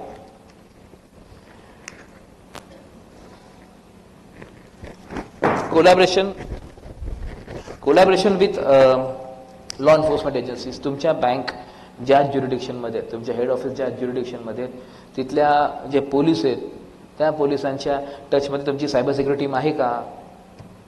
असली पाहिजे. एखादा अटॅक झाला तर तुम्हाला जो इन्सिडेंट रिस्पॉन्स मिळणार आहे याच्यामध्ये तुम्हाला तुमचा डेटा पोलिसांना द्यायचा आहे आणि तुम्ही जर तयार नसाल तर जी हँड होल्डिंग आहे ते होणारच नाही.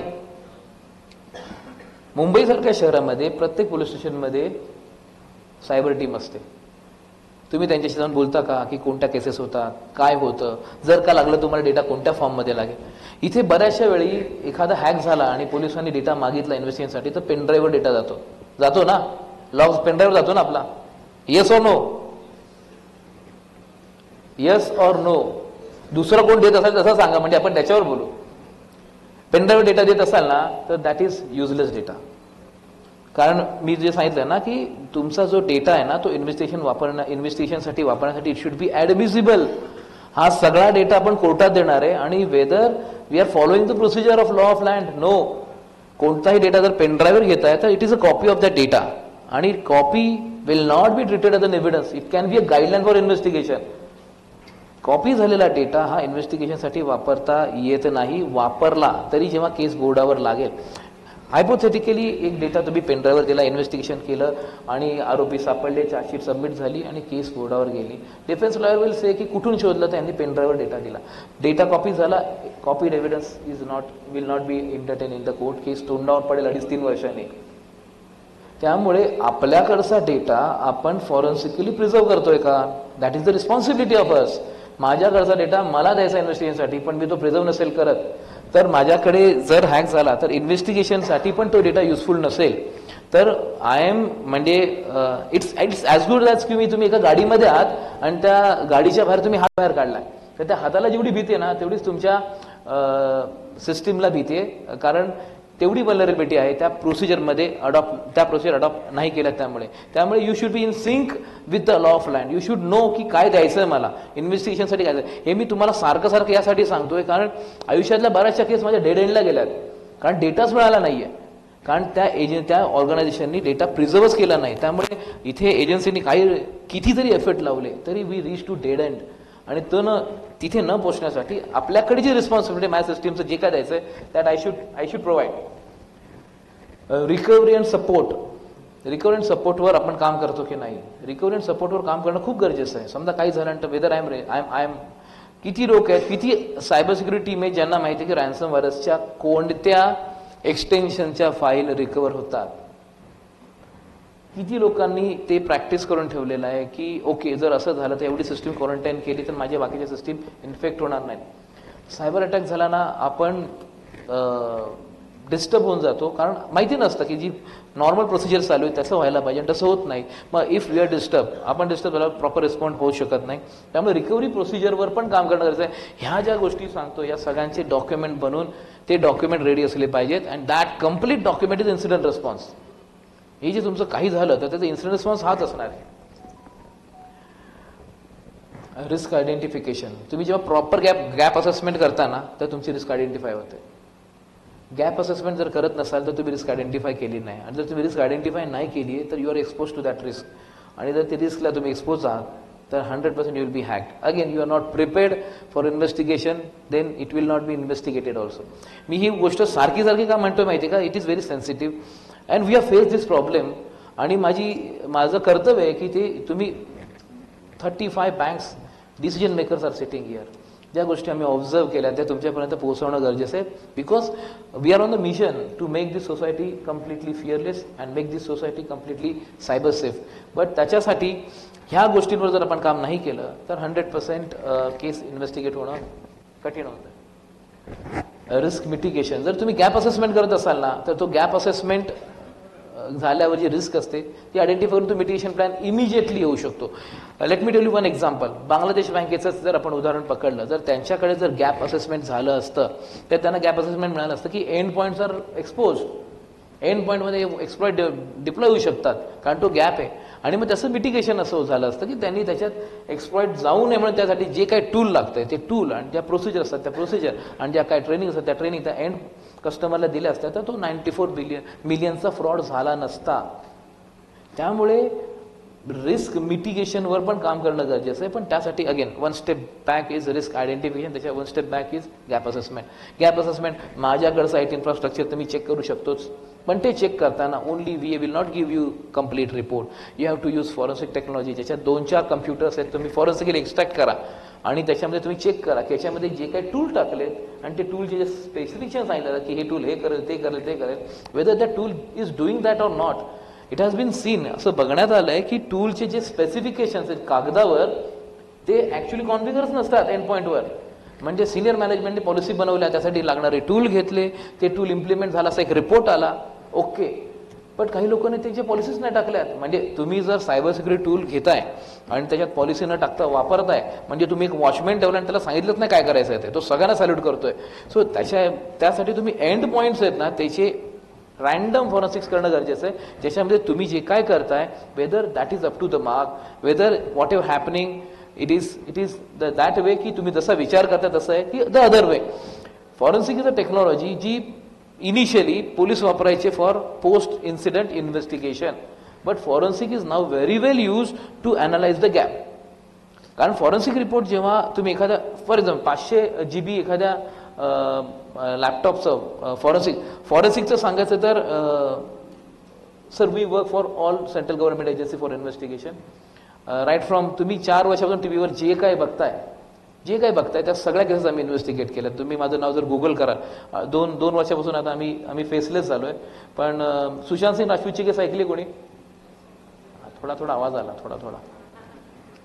सुशांत सिंगची केस पूर्ण आम्ही इन्व्हेस्टिगेट केली होती. मला CBIने अपॉइंट केलं होतं टू चेक की त्याला प्रोवोक केलं गेलं का, EDने अपॉइंट केलं जे कॅश ट्रान्झॅक्शन्स कुठे गेले त्याला डिप्रेशन आलं, आणि त्यानंतर NCBने अपॉइंट केलं. सो फॉरेन्सिक आम्ही खूप इफिशियंटली वापरतो. त्यानंतर ड्रग बॉलिवूड कनेक्शन, त्यानंतर ED and NCBs and IB DRI सगळ्यांसाठी आम्ही काम करतो. Where role is to extract the data forensically. त्यामुळे आम्ही forensic we have done more than 30-40,000 devices forensics. त्यामुळे एखाद्या मशीनमध्ये किती व्हॅल्युएबल डेटा मिळतो to cross check the cyber security counter measure. ते पण एक तर असतं की मला चॅट्स अँड कम्युनिकेशन बघायचे, पण माझ्याकडे जे टूल्स इम्प्लिमेंटेड आहेत, माझ्याकडे जे सॉफ्टवेअर इम्प्लिमेंटेड आहेत ते प्रॉपर चालतात की नाही ते पण त्याने चेक करू शकतो. 500 GBचा एखादा लॅपटॉप तुम्ही फॉरेन्सिकली एक्स्ट्रॅक्ट करत असाल 500 GBचा, त्याचा रिपोर्ट एक 5-6 लाख पेजचा बनतो. म्हणजे right from the first day laptop got booted त्यांच्या कंपनीमध्ये, त्या दिवसापासून आजपर्यंत किती वेळा लॅपटॉप चालू झाला, किती वेळा त्याला पेनड्राईव्ह लागला, त्या पेनड्राईव्हवर कोणता डेटा गेला, त्याच्यामध्ये किती ईमेल कॉन्फिगर झाले, त्याच्यावर कोणते डेटा गेलात, कोणते मेल BCC मध्ये ठेवले होते, कोणते ईमेल कॉन्फिगर करून वापरून मग ते डिलीट करून टाकलेत, किती ईमेल ब्राउझरमधून लॉग इन केलेत, किती सॉफ्टवेअर इन्स्टॉल आहेत, सॉफ्टवेअर कोणते, त्याचं पॅच मॅनेजमेंट झालं की नाही, या सगळ्या गोष्टी त्याच्यामध्ये येतात. आणि ह्या गोष्टी जेव्हा तुम्ही वाचता तेव्हा तुम्हाला कळतं की माझं टूल जे वापरतोय ते टूल माझ्या सिस्टीमला प्रॉपरली प्रोटेक्ट करते. हे गॅप असेसमेंटवर तुम्ही काम कराल तर actually then you will be very well prepared. कारण तुम्हाला माहिती असेल की तुमच्याकडे काय. When I was in special forces आम्हाला नेहमी सांगितलं जायचं की तुमच्याकडे जे काय आहे ना तुमच्या प्रोटेक्शन इक्विपमेंट ते तुम्हाला माहिती असलं पाहिजे. तर आमचे जे हेल्मेट होते ना ते हेल्मेट 9 mmच प्रोटेक्ट करायचे. कारण 3.2 किलोचं हेल्मेट तुम्ही घालताय तेवढंच तुम्ही वापरू शकता, त्याच्या वरच्या वजनाचं घेऊ शकत नाही. आणि समोरनं जे टेररिस्ट किंवा नक्षलवादी फायर करतात ते AK-47 फायर करायचे, म्हणजे 7.62 × 13 आहे, मोठी बुलेट असते. म्हणजे सोप्या भाषेत सांगायचं जर एखादं 9 mm राऊंड जर हिट झालं माझ्या डोक्याला तर हेल्मेटला तर साधारण 25-30 जूल प्रेशर क्रिएट होतो. आणि जर का AK-47 हिट झालं तर 90 जूल्स प्लस प्रेशर क्रिएट डोक्यावर पडणार. आणि 50 जूल जर प्रेशर टाकलं तर माझं डोकं शरीरापासून वेगळं होऊ शकतं. तर आम्हाला हे माहिती होतं की समोर AK-47 फायर होते, माझं हेल्मेट मला वाचवू शकत नाही. त्यामुळे आमची SOP आणि आमच्या टॅक्टिक्स तशा असायच्या. तुम्ही जेव्हा गॅप असेसमेंट करता तुमच्या तेव्हा तुम्हाला तुमचे विकनेस माहिती असतात आणि मग त्या विकनेसवर तुम्ही काम करू शकता, त्याच्यासाठी काउंटर मेजर्स करू शकता, त्यासाठी ट्रेनिंग्स घेऊ शकता. या गोष्टी करणं फार गरजेचं आहे, अत्यंत गरजेचं आहे. कारण आज आपण जे डिस्कस करतोय ना, we are not talking about any tools, we are not talking about an generic topic. We work for government of इंडियासाठी काम करतो, आम्ही खूप साऱ्या स्टेट गव्हर्नमेंटसाठी काम करतो. We do dark web intelligence for government. त्याच्यामध्ये आम्ही खूप साऱ्या गोष्टी आयडेंटिफाय करतो आणि त्याच्यामध्ये आम्हाला एका केसमध्ये खूप सारे गव्हर्नमेंट एम्प्लॉईजचे युजर आयडी आणि पासवर्ड आम्हाला मिळाले होते, कारण त्यांचे एंड पॉईंट कॉम्प्रोमाइज होते. आता माझ्या बँकच्या काही क्रिटिकल सिस्टीमचे युजर आयडी आणि पासवर्ड जर कॉम्प्रोमाइज असतील तर मी किती चांगलं कोर बँकिंग सॉफ्टवेअर वापरो, किती चांगल्या क्लाउडवर डेटा होस्ट करू, इट विल बी कॉम्प्रोमाइज्ड. आमच्याकडे खूप सारे लोक येतात VVIPs की फेसबुक हॅक झालंय आणि माझं अकाउंट कोणीतरी वापरत आहे. मग त्यांना आम्ही सांगतो, सर फेसबुक हॅक झालं ना, तुमचं अकाउंट कोण कशाला वापरेल? खूप मोठे VIP आहेत, त्यांचे अकाउंट वापरले जातात. फेसबुक कधीच हॅक होत नाही, तुमचा एंड पॉईंट हॅक होतो, तुमचे ॲक्सेस क्रेडेन्शियल्स कॉम्प्रोमाइज होतात आणि ते वापरून हॅकर्स फेसबुकला लॉग इन करून मग पासवर्ड रिसेट करतात. It's basic thing. तर मेन गोष्ट कोणती जी साहेबांनी पण सांगितली, त्यांनी केस स्टडी सांगितली बांगलादेशची, तुमचे एंड पॉईंट, त्या एंड पॉईंटचं काय करताय तुम्ही बघितलं का, त्याची पॉलिसी आहे का? कोर बँकिंग आणि क्लाउड डेटा होस्ट केला म्हणजे you are protected? I think 100% not. तुमचे एंड पॉईंट आहे ते तुम्ही चेक केले पाहिजेत. रिसेंटली आम्ही एक केस केली, बँकेमध्ये मेकर आणि चेकर होते, म्हणजे त्याच्याकडे जे इमिजिएटली ATM जे इश्यू केलं जातं, तर ते ATM इश्यू करण्याची सर्व्हिस त्यांनी एका फिनटेकला दिली होती. प्रोसिजर अशी होती की बँकेमध्ये कोणी अकाउंट उघडलं तर मेकर आणि चेकर 2 कम्प्युटर होते, त्याच्यामध्ये त्यांनी एक डोंगल लावलं आणि एअरटेलला लॉग इन केलं, त्यातनं एक ब्राउझर बेस ॲप्लिकेशन उघडायचं, त्यात मेकर चेकर टाकले तर त्या फिनटेकला इन्फॉर्मेशन जायचे की हे 2, 3, 4 वॉटेवर 5 कार्ड ॲक्टिवेट कर, आणि ते कार्ड ॲक्टिवेट होऊन जायचे. एकदा संडेच्या दिवशी 3 कार्ड ॲक्टिवेट झाले आणि ते ट्रान्झॅक्शन होऊन गेले. बँक तर बंद, मेकर चेकर कोणी केलंय? आणि जेव्हा मी आयडेंटिफाय केलं तेव्हा कळलं की it was not the bank, it was the fintech who got compromise. बऱ्याच वेळा काय होतं की आपण फिनटेक वापरतो, आपण टेक्नॉलॉजी प्लॅटफॉर्म वापरतो, हे जे इंटिग्रेशन असतं ना, माझ्या बँकिंगला जिथे टेक्नॉलॉजी प्लॅटफॉर्म कनेक्ट होतो, इथे जर गॅप असतील तर ते गॅप्स एक्सप्लॉइट केले जातात. बऱ्याच वेळा माझी बँक इज ओके, पण मी वापरतो जी टेक्नॉलॉजी कॉम्प्रोमाइज झाली तरी ते म्हणतात की तुमच्या बँकेचाच काहीतरी प्रॉब्लेम आहे, तुम्ही बघून घ्या काय ते. असं नसतं. मग त्यासाठी जर तुम्ही फॉरेन्सिक्स करून ठेवत असाल तर you have forensic report ready with you की माझ्या बँकेचा फॉरेन्सिक रिपोर्ट आहे, त्याच्यामध्ये ही अशी ॲक्टिव्हिटी आमच्याकडे आढळून आली नाही. त्या केसमध्ये आम्ही त्या दोन्ही कम्प्युटरचं फॉरेन्सिक्स केलं आणि त्या फॉरेन्सिक्समध्ये आम्ही चेक केलं की ब्राउझरमध्ये काय काय लॉग इन झालेत, त्याच्यामध्ये असे कोणतेच लॉग इन नव्हते. मग आम्ही एक स्टेप मागे चेक केलं की संडेला कम्प्युटर चालू झाला होता का, संडेला कम्प्युटर चालू झाला नव्हता. मग हा रिपोर्ट आम्ही दिला आणि मग then FIR got logged again with that fintech company. So when we are using fintech, they are technologically very sound. Comparatively बँकेमध्ये तेवढा साऊंड टेक्निकल स्टाफ नसतो. Due respect with everybody, I am just giving an example. मग ते काय करणार, ते काहीतरी technical jargons फेकणार तुमच्याकडे की आमचं हे ओके, हे ओके, ओके, तुमच्याकडे प्रॉब्लेम आहे, तुम्ही बघून घ्या. आम्ही काय करणार, आम्ही बँक आहोत, आम्ही वर्षानुवर्षे करतो. आधी आम्ही कागदावर पेमेंट द्यायचो, आता टेक्नॉलॉजी आली, तुमची टेक्नॉलॉजी वापरली, आम्ही पेमेंट करतोय. ह्याच्यामध्ये जर का हॅक झाला आहे तर दोन्ही पार्टांचं इन्व्हेस्टिगेशन होणं गरजेचं आहे. त्यामुळे whether we are ready for that has to be worked out. पुढची महत्वाची गोष्ट सायबर इन्शुरन्स. सायबर इन्शुरन्स विषय माहिती आहे सगळ्यांना? लंच टाइम झालाय काय? सायबर इन्शुरन्स हा एक खूप कॉम्प्लिकेटेड आणि क्रिटिकल पार्ट आहे. ज्या बँक्स आहेत, फिनटेक्स आहेत, they go for the cyber insurance. Now again I am not talking against anybody, I am talking on my experience. Cyber insurance देण्यासाठी व्हेरी वेल डेकोरेटेड वेगळेच लोक येतात, गोंडस गोड गोड बोलणारे लोक येतात आणि ते कन्व्हिन्स करतात की नाही हा इन्शुरन्स घेतला ना, हॅक झाला दुसऱ्याशी पैसे होऊन जाईल तुमचे, असं ते कन्व्हिन्स. बरोबर ना सर? इथे मैदान आहे का कुठे आजूबाजूला? हा पॉइंट आहे ना, खूप खूप क्रिटिकल आहे. कारण आपण प्रीमियम भरतो आणि आपल्याला इन्शुरन्स मिळत नाही. मी तुम्हाला तो गॅप सांगणार आहे की का होत नाही ते. आम्ही खूप साऱ्या केसेस केल्या आहेत. सो इन्शुरन्स देण्यासाठी म्हणजे इन्शुरन्स तुम्हाला मनवण्यासाठी जी टीम येते ती टीम पोस्ट इन्सिडेंट कधीच येत नाही. इन्सिडेंट झाला ना तर वेगळे लोक येतात, त्यांच्या डोक्यावरना इनव्हिजिबल शिंग असतात आणि त्यांनी तुम्ही सबमिट केलेल्या सगळ्या गोष्टी कापायच्या असतात, कारण त्यांना इन्शुरन्स द्यायचा नसतो. आता त्याची एक टर्मिनॉलॉजी आहे माहिती आहे तुम्हाला? एक टर्मिनॉलॉजी आहे की सायबर इन्शुरन्स आणि सायबर क्राईम इन्शुरन्स. किती लोकांना माहिती आहे? सायबर इन्शुरन्स कधी लागू होतो? जर तुमचं सिस्टीम्स फ्रॉम आउटसाइड पेनिट्रेट झालं तर, कोणत्या तरी हॅकरने पेनिट्रेट केलं तर तुम्हाला इन्शुरन्स लागू. आणि जर का तुमच्याकडचा एखादा इंटरनल एम्प्लॉई कॉम्प्रोमाइज्ड आहे तर सायबर इन्शुरन्स लागू पडत नाही. त्यासाठी सायबर क्राईम इन्शुरन्स पाहिजे. हे कोणी सांगतच नाही. कारण त्यांना तुम्हाला इन्शुरन्स द्यायचा नाहीये.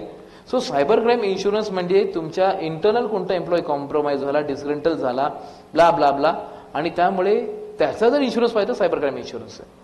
मग ह्या गोष्टी आपल्याला जर योग्य वेळी कळल्या, मला माझं सिस्टीम माहिती आहे, मला माझा प्रोसेस फ्लो माहिती आहे, मला माझा डेटा कुठे जातोय माहिती आहे, मला माझे वेंडर्स माहिती आहेत ज्यांच्यावर मी डिपेंडंट आहे, आणि मग मी इन्शुरन्स केला तर तो व्हॅल्युएबल आहे. नाहीतर ते येऊन जे टिकमार्क करून तुमच्या जो इन्शुरन्स देत आहेत, माझ्याकडनं लिहून घ्या, तुमच्याकडे हॅक झाला तर तुम्हाला मिळणार नाही.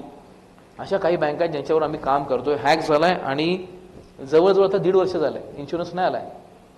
कारण ह्यांनी जो डेटा सबमिट केलाय त्यांचं म्हणणं नाही हा data up to the mark नाहीये. अरे पण तुम्ही दिलंच नव्हतं, मला काय द्यायचंय ते इन्शुरन्स घेताना, you have not told us की आम्हाला तुम्हाला काय द्यायचंय. तुम्ही हॅक झाला की इन्शुरन्स मिळणार. आणि त्यामुळे सायबर इन्शुरन्सवर पण काम करणं खूप गरजेचं आहे. कारण जर का सायबर इन्शुरन्स घ्यायचा असेल तर premium is very high. Again ह्याच्यामध्ये पण एक कॅच आहे. जर का तुम्ही तुमचं गॅप असेसमेंट केलं, तुमच्या थ्रेट आयडेंटिफाय केल्यात, त्याच्यावर तुम्ही काम केलं, तुमची सायबर पोस्चर आहे, सायबर सिक्युरिटी पोस्चर, त्याच्यावर काम करून तुम्ही व्हेरी वेल प्रोटेक्टेड झालात ऑन डॉक्युमेंट, आणि तो रिपोर्ट वापरून जर तुम्ही सायबर इन्शुरन्ससाठी जात असाल तर तुमचा प्रीमियम खूप खाली जाईल. कारण now your system is checked, validated, आणि now it is protected enough. हे जर तुम्ही रिपोर्ट देताल तुम्हाला प्रीमियम खूप खाली मिळेल आणि तुमचं कव्हरेज पण वाढेल. आणि आता रँडमली ते चेकलिस्ट पाठवतात, फायरवॉल आहे का, यस टिकमार, हे आहे का टिकमार, ह्याच्यावर त्यांच्या हिशोबाने जे बनले ना अल्गोरिदम, तसं तुम्हाला इन्शुरन्स मिळेल ज्यात प्रीमियम इज व्हेरी हाय. 7 कंपन्या ज्या सायबर इन्शुरन्स देतात त्यातल्या 4 PSU आहेत, आणि या सगळ्या कंपन्या सेम गेम करतात. त्यामुळे तुम्हाला प्रिपेअर राहायचं आहे. आता हे काम करण्यासाठी whether this is a technical teams work, this is legal teams work, हे विजिलन्स टीमचं काम आहे का, रिस्क टीमचं काम आहे का, I don't know, this is बँकेचं काम आहे. ते तुम्हाला एकत्र येऊन ते करायचं आहे. आणि या सगळ्यांचा त्याच्यात एकत्र सहभाग असेल तर you will reach to a position where you will not be protected. And if at all something happen once in a blue moon, कारण मीच सांगितलं तुम्हाला की कोणी प्रोटेक्ट होऊ शकत नाही, कोणीच सेफ नाही. जर हॅक झालं तर तुमचा इन्शुरन्स सुद्धा वेल इन टाइम तुम्हाला मिळू शकतो. मध्ये काही प्रश्न असतील तर आपण प्रश्न घेऊ शकतो. म्हणजे मी खूप सारे टॉपिक कव्हर करतोय, यू मे मिस समथिंग. मी एक स्लाइड टाकली होती, सायबर सिक्युरिटी एक्सपर्ट और cyber crime expert. So you should have a cyber crime expert consulting with you. I am not selling myself, we are not doing that.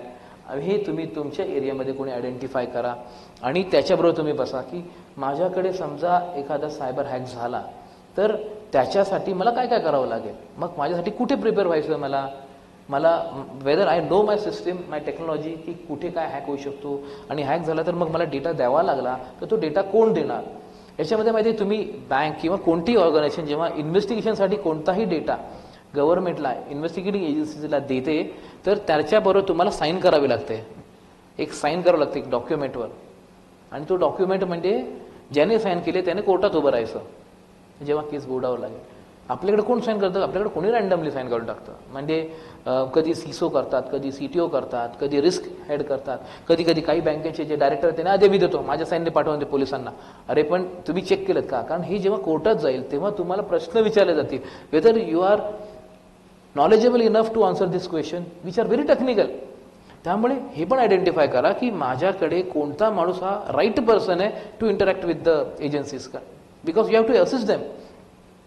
Document कोणते द्यायचे, data कोणत्या फॉर्ममध्ये द्यायचा आहे, data ज्या फॉर्ममध्ये द्यायचा आहे त्या फॉर्ममध्ये अवेलेबल आहे का. मी समजा कुठे डेटा होस्ट केला आहे मग तिथनं मला लॉग्स जे मिळणार आहेत तर मग त्यांच्याकडनं मला कोणत्या सर्टिफिकेटवर लॉग्स घ्यायचे आहेत, ते सर्टिफिकेट माझ्याकडे रेडी असलं पाहिजे. या सगळ्या गोष्टींवर काम करणं गरजेचं आहे. कारण again everybody will be हॅक्ड.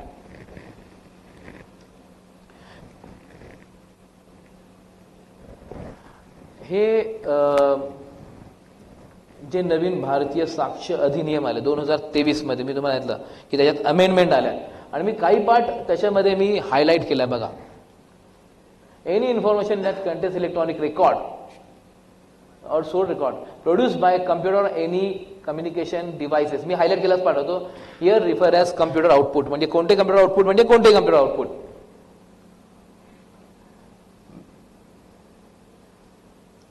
Condition mentioned in this section are satisfied shall be admissible any procedure without further proof or production of that as an evidence or any content of its original. आता ह्या procedure मध्ये whether we are ready, माझा कायदा सांगतो, law of land, जिथे माझी bank आहे ती बँकेचा कायदा काय सांगतो, तिकडच्या गव्हर्नमेंटचा कायदा सांगतो की काही झालं तर मला तो डेटा आता द्यायचा आहे एजन्सीला. पण whether we are complying with that, हे चेक केले का आपण, हे चेक करणं गरजेचं आहे. कारण उद्या जर झालं आणि उद्या जर आपण गेलो तर as per section 202 the promoters can be consider party in that case for providing vulnerable platform to commit the crime. आणि सेम गोष्ट शिंदे साहेबांनी पण सांगितली की the promoters can be considered. ह्या गोष्टी आधी जाणून घ्या तुम्ही, कारण प्रमोटर्स आर रिस्पॉन्सिबल. त्यांनी आयदर योग्य लोक अपॉइंट करा, योग्य प्रोसेस अडॉप्ट करा, किंवा ते रिस्पॉन्सिबल राहा. हे ज्या काही घटना घडतात त्याच्यासाठी.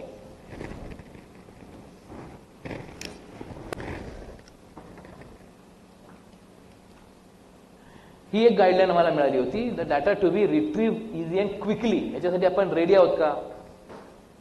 So as to provide if necessary evidence to the prosecution or the person involve in the criminal activity. ह्या गोष्टी बघा, ह्या सेबी आणि दोन्ही जर डॉक्युमेंट तुम्ही एकत्र आहोत, इट इज ऑलवेज, म्हणजे माझं लॉ पण झालेलं आहे, गव्हर्नमेंटचे जे मॅन्डेट्स असतात किंवा गव्हर्नमेंटचे जे इन्स्ट्रक्शन्स असतात, it is always matter of interpretation.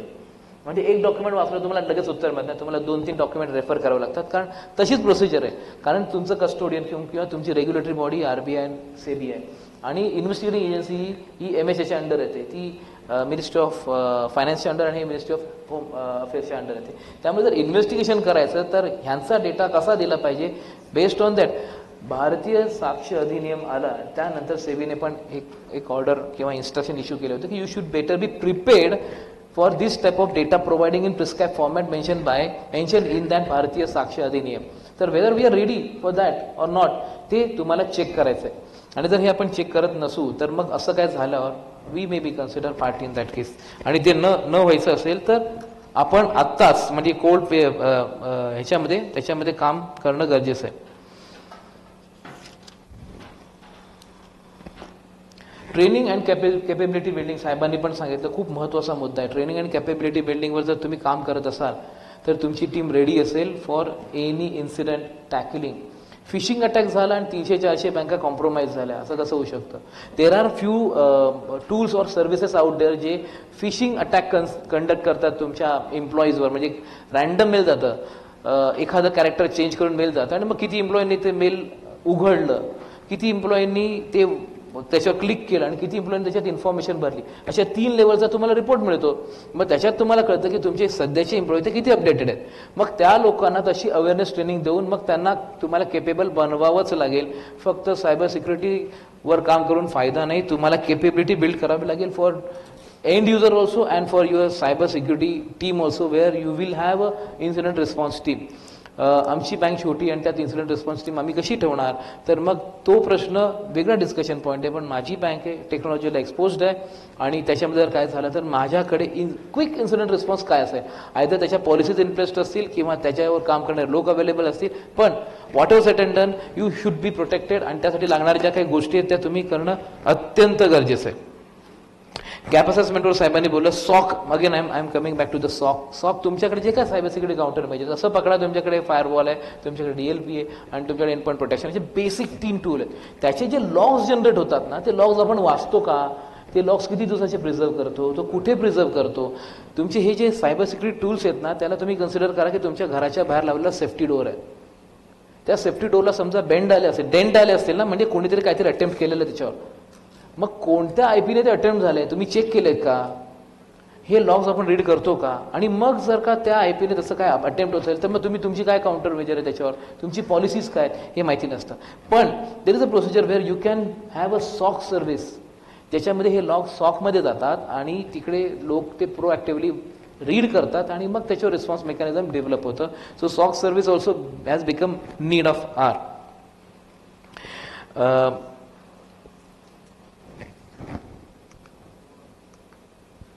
So this is it. We'll keep a half-hour session for the discussion. कारण बरेचसे मुद्दे डिस्कस झालेत. जर कोणाला काही प्रश्न असतील ना तर प्लीज विचारा, कारण मी खूप वेगळ्या टॉपिकवर बोललोय. जनरली लोक सायबर सिक्युरिटी काउंटर मेजरवर बोलतात, पण सायबर सिक्युरिटी बराचसा पार्ट साहेबांनी ऑलरेडी घेऊन टाकला होता. त्यातले जे मला सांगितले होते ते पॉईंट मी कव्हर केलेत.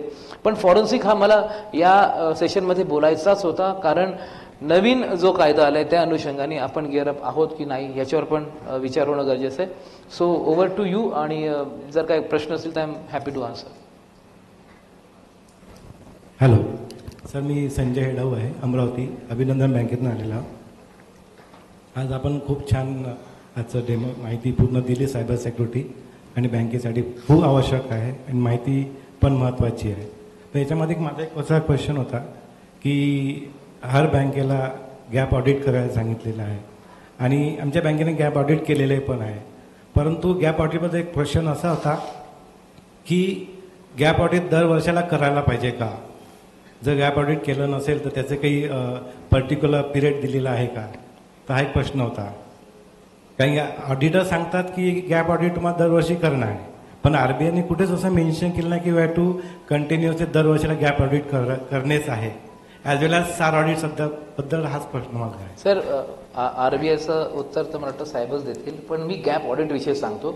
मी या गॅप ऑडिटला ना मी कोरिलेट करतो की एखाद्या ठिकाणी असं समजा की इथे आज VIP येणार असतील, ओके, तर मग गव्हर्नमेंट काय करतं की SPU येतं आणि इकडे ना कम्प्लीट त्याचं अँटी सबोडेट चेक करतं की इथे काय एक्सप्लोजिव्ह लावलेत का, इथे काय लावले, इथे काय लावले, काय होऊ शकतं, अटॅक होऊ शकतो का, आणि ते इश्यू सर्टिफिकेट की now this premises is protected for that VIP, जिकडे ज्यावर काय थ्रेट नाही आहे. ओके, आता तो VIP निघून गेला, आता इकडे काय गार्ड नाही आहेत, प्रोटेक्शन नाही आहे. आता परत कोणी येऊन काय प्लॅन्ट केलं तर परत ते क्रॉस चेक करणं गरजेचं आहे. I consider gap audit is like that only, की माझ्याकडे technologies continuously evolving, continuously update येतात, पॅच येतात.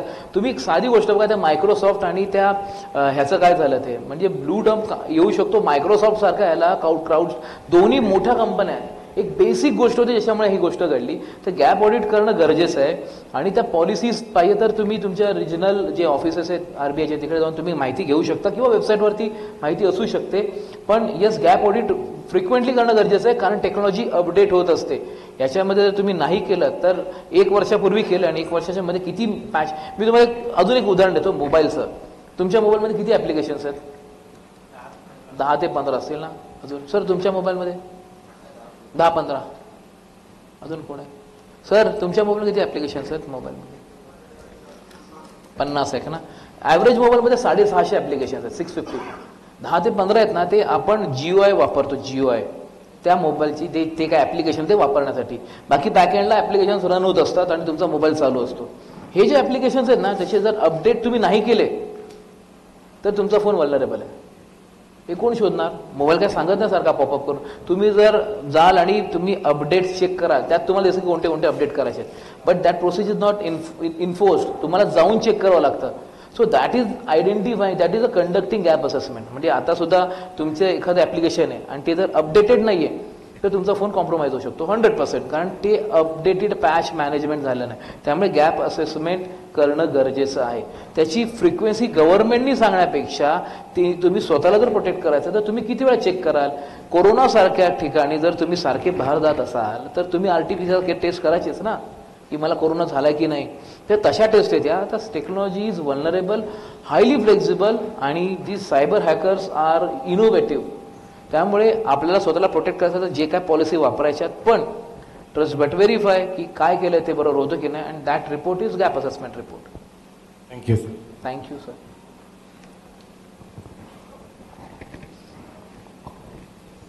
Brahmpuri urban cooperative bank. Sir तर माझा एक प्रश्न असा होता की सगळ्या ज्या बँका आहेत ह्या बहुतेक बँका CBSमध्ये आलेल्या आहेत आणि सायबर गुन्ह्यांची जी काही गांभीर्य आहे ते सगळ्यांनी बऱ्यापैकी समजून घेतलेलं आहे.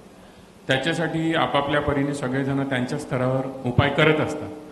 पण माझी एक अशी अपेक्षा होती की एका कॉमन प्लॅटफॉर्मवर बँकांना ही सेवा आमच्या फेडरेशनकडनं आणि त्यांच्यासोबत RBIकडनं, याचं कारण मी सांगतो की वेगवेगळे दुकानं लागले आहेत आणि तिथून ह्या सगळ्या सेवा आम्हाला घ्याव्या लागतात. त्यांची म्हणजे त्या किती मजबूत असतात हे आम्हाला माहीत नसते. दुसरी गोष्ट त्यांची कॉस्ट काय असते हे पण आम्हाला माहीत नसते. कुठेतरी अंधारात चाचपडत आम्ही त्यांच्यासोबत 4 शब्द बोलतो आणि त्या विकत घेतो.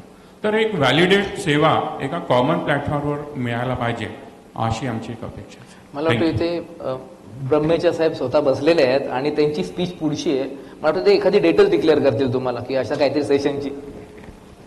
I think you are right sir. मी जे सांगितलं ते बरेचसे टूल्स हे बरेचसे काय सगळेच टूल हे आउट ऑफ इंडियावरून आलेले आहेत आणि इथे खूप सारे टूल ट्रेडर्स आहेत आणि ते खूप चांगलं प्रेझेंटेशन बनवतात आणि अतिशय सुंदर शब्दात ते प्रेझेंट करतात आणि ते आपल्याला त्यावेळी मंत्रमुग्ध करतात की हे लावल्यावर आपल्याला काहीच होणार नाही आणि ते विकून जातात. Whether that is required or not that has to be validated. पण ते चेक करण्यासाठी माझ्याकडे जे लोक आहेत ते शुड बी अपडेटेड इनफ आणि हे अपडेशन ट्रेनिंग मला वाटतं आम्ही ऑलरेडी फेडरेशन बरोबर आमचं बोलणं चालू आहे आणि मला आताच सर बोलले की मला ते चालू करायचं आहे. म्हणजे इव्हेंच्युअली बाजूला बसलो सर बोलले की मला ते लवकरच चालू करायचं आहे की काही सेशन्स चालू करायचे पॅन महाराष्ट्र जिकडे जाऊन कोणत्याही बँकेने बँक छोटी असो वा मोठी त्यांनी काय बेअर मिनिमम गोष्टी केल्याच पाहिजेत त्या गोष्टींचं अपडेशन तुमच्यापर्यंत पोहोचणं गरजेचं आहे आणि I think bank federation is working on that sir. मी त्यांच्याकडनंच तुम्हाला सांगतो पण ते आता डेट डिक्लेअर करतील असं धरूयात आपण. Any question? सर मी अमोल जुळे, Tirupati urban cooperative bank Nagpur. माझा एक साधासा प्रश्न आहे की नॉर्मली फायरवॉलमध्ये जेव्हा आय पीनी अटॅक होतो तो वेगवेगळ्या देशातनं होते, तो प्लेस आपल्याला माहीत नाही राहत एक्झॅक्टली कुठून उडाले आणि नंबर ऑफ आय पीप्स पण असतात ज्यातून अटॅक होत राहतो कंटिन्युअली. तर जर बँकेनी म्हणजे पर्टिक्युलरली मी माझ्या फायरवॉलमध्ये कंट्री ब्लॉक केला आहे, मीन्स पर्टिक्युलरली एखाद्या कंट्रीवरून नंबर ऑफ आय पीजनी जर अटॅक होत असेल आणि जर मी कंट्री ब्लॉक केलेला आहे तर ते सफिशियंट राहील का त्या पर्टिक्युलर आय पीसाठी की त्याच्यासाठी आम्हाला आय पीवर पण एकदा फोकस करावं लागेल? सर आय पीवर फोकस करावं लागतं कारण तुम्ही कंट्री ब्लॉक करत असाल ना तरी VPN मधनं कुठनंही टनेलिंग होऊ शकतं. आय पी कुठनंही ते रूट करू शकतात आणि ते आपण जे काय विचार करतो त्या अनुषंगाने नसतात. माझ्या मते व्हाईट लिस्टेड आय पी आहेत ना ते आयडेंटिफाय करा आणि बाकीचे ब्लॉक करून टाका. That is the right thing. बाकी याच्याविषयीची गाईडलाईन सर्ट इनची जी वेबसाईट आहे त्याच्यावर जर तुम्ही जाता त्यांचे खूप चांगले हे असतात आय पीजच्या विषयी की कोणत्या आय पीज आयडेंटिफाय करतात आणि इव्हेंच्युअली गव्हर्नमेंटने एक नवीन पोर्टल पण बनवलं आहे ज्याच्यामध्ये ह्या ज्या फेक प्रॅक्टिसेसवाले आय पीज आणि फोन नंबर्स याचा डेटाबेस अवेलेबल होणार आहे. Government also working rigorously on this domain. पण जो डेटाबेस आपण रिपोर्ट करत नाही ना तो तिथे पोहोचत नाही. तर आपली पण जबाबदारी आहे की माझ्या फायरवॉलला कोणता आय पी हिट होतोय आणि तो पेनिट्रेट करू शकला नाही तरी मला डिक्लेअर करायचं की this I P is misbehaving हे आपल्याला पण डिक्लेअर करायचं आहे. म्हणजे सर्टिनली तर इन्स्ट्रक्शन्स पण दिल्यात की within 7-6 hours you have to report your private company or government organisation whatever. पण हे किती लोक फॉलो करतात? It's a cumulative combine practice of a society. सगळ्यांची जबाबदारी आहे की मी वाचलो पण पुढच्याला तो खड्डा सांगणं गरजेचं आहे ना तर पुढचा खड्ड्यात पडणार आहे. तर फर्स्ट ऑफ ऑल अशी इन्फॉर्मेशन तुम्हाला सर्टिनच्या वेबसाईटवर मिळेल. दुसरं तुम्हाला तुमचे व्हाईट लिस्टेड आय पी माहिती असले पाहिजेत. क्रॉस चेक करणं पण गरजेचं आहे. मी मगाची केस सांगितली तसं ॲडमिनमधले 2 लोक कॉम्प्रोमाइज झाले होते आणि त्यांनी 2 सिंगापूरचे आय पी व्हाईट लिस्ट केले होते. अरे तुम्ही एक खूप महत्त्वाचं काम कोणाला तरी दिलेलं आहे आणि ते क्रॉस चेक करायला कोणीच नाही. दिस इज पॉलिसी व्हायोलेशन. म्हणजे पॉलिसीमधला सगळ्यात मोठा फ्लॉ की माझ्या सिस्टीममध्ये कोण घुसू शकतं त्याचे आय पी जे कोणी व्हॅलिडेट करतायत त्यांनी केलेले आय पी हे ॲक्च्युली पॉलिसीशी इनसिंक आहेत की नाही ते क्रॉस चेकच झालं नाही. 2 अपॉइंट केले त्यांनी व्हाईट लिस्ट केले आणि त्याच्यातनंच हॅक झाला. सो जे आय पी व्हाईट लिस्टिंग आणि ब्लॅक लिस्टिंगचं बोलतोय ना first of all good set of data is available on certain website and second it is our responsibility की असा काही इन्सिडेंट झाला तर आपल्याला पण तो गव्हर्नमेंटला सर्चच्या पोर्टलवरती आहे इन्सिडेंट रिस्पॉन्स तिथे कळवणं गरजेचं आहे so that government can block that I P or declare that I P to other organisations. तर एक रिक्वेस्ट होती की आपलं जे प्रेझेंटेशन होतं ते जर शेअर करू शकले तर बरं होईल. प्रेझेंटेशन मी गोरे साहेबांकडे दिलेलं आहे आणि गोरे साहेब ते तुमच्यापर्यंत पोहोचवू शकता ना? येस पोहोचवू शकतो. Thank you sir. Thank you very much. Thank you sir. Please, I hope I am the last person. No sir please this has many question. म्हणजे ह्याच्यात प्रश्न खूप येणार कारण हा टॉपिक थोडा नवीन आहे banking सेक्टरसाठी. Small queries. You said sometimes viruses and bugs get into as if embedded into a part as parcel of an OS and which cannot be detected by antiviruses. Yes. Not part and parcel of the OS. They penetrate and they Penetrate. tamper. They Penetrated tamper and the hampered OS. Yes. .dll can be And it tampered with cannot this be further detected by antivirus. antivirus. Yes, sir. Why? So in that case, agreed.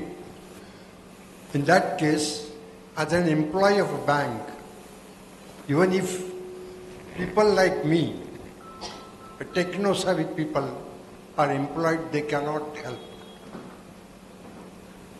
So the answer for this question is that if this type of tool or any exploit is a tool, it's a software. Any virus is a software. If it is penetrating into the systems and it is tampering my DLL, so to identify this type of vulnerabilities, my technical team should be equipped with the behavior analysis of the machines. Because what happens, whenever antivirus scans the devices, it scans all the applications. They have the hash index, against that they check which antivirus or which software or which exploit is there which has this hash. But what if there is no hash? What if that is going in the system file? So again, these type of things are happening, then the behavior of the system changes.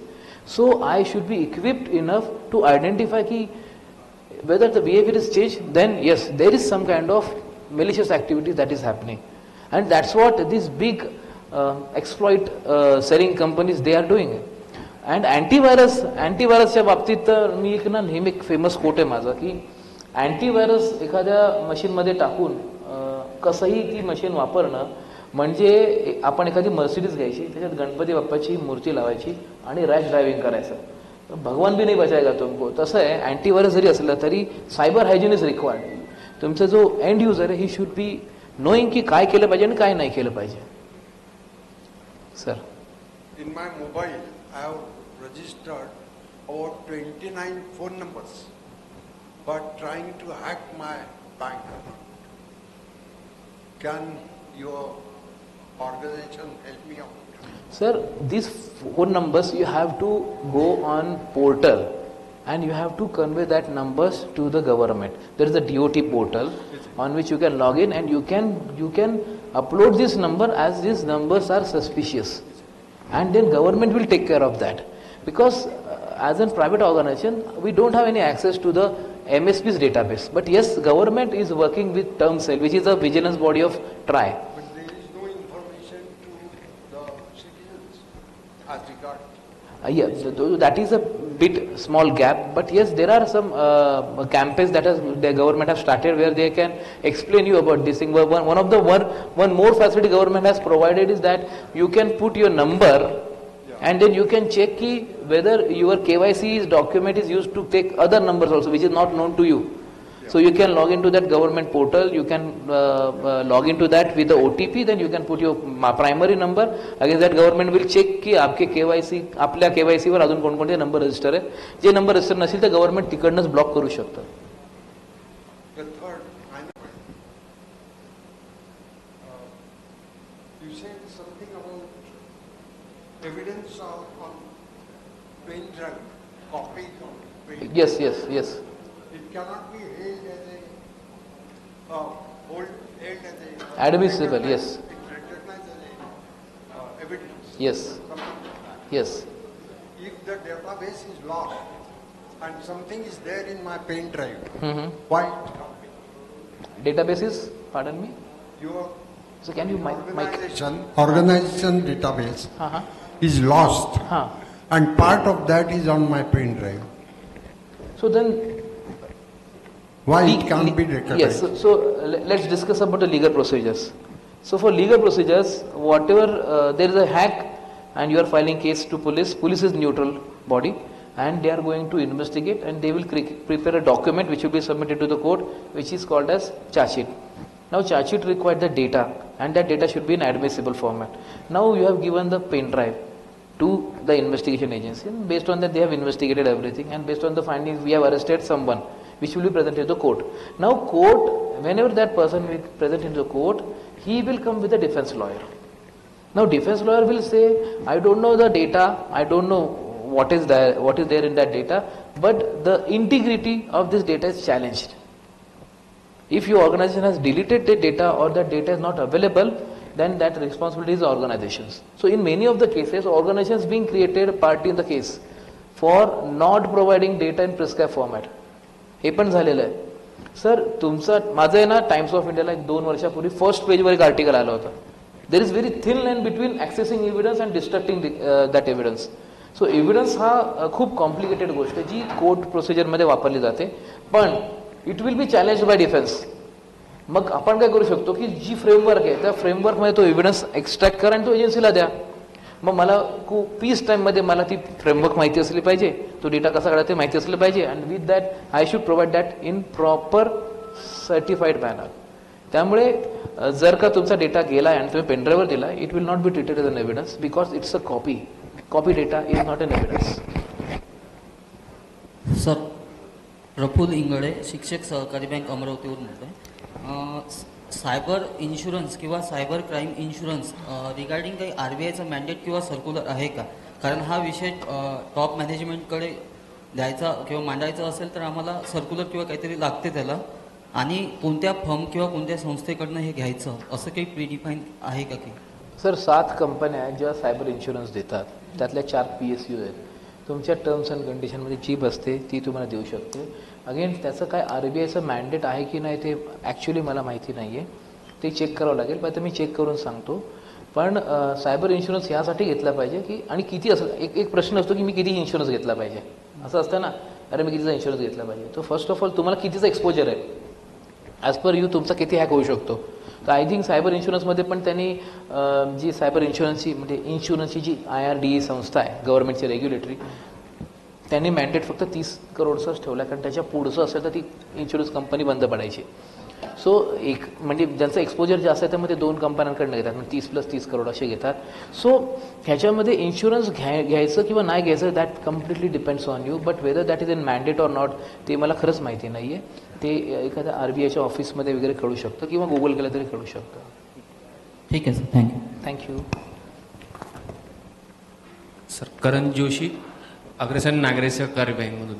Sir, तुम्ही जसं सांगितलं की पेनड्राईव्हमध्ये तुम्ही as a evidence देऊ शकत नाही, ती copy मानल्या जाते, तर मग एव्हिडन्स द्यायची कशी सर? Good question.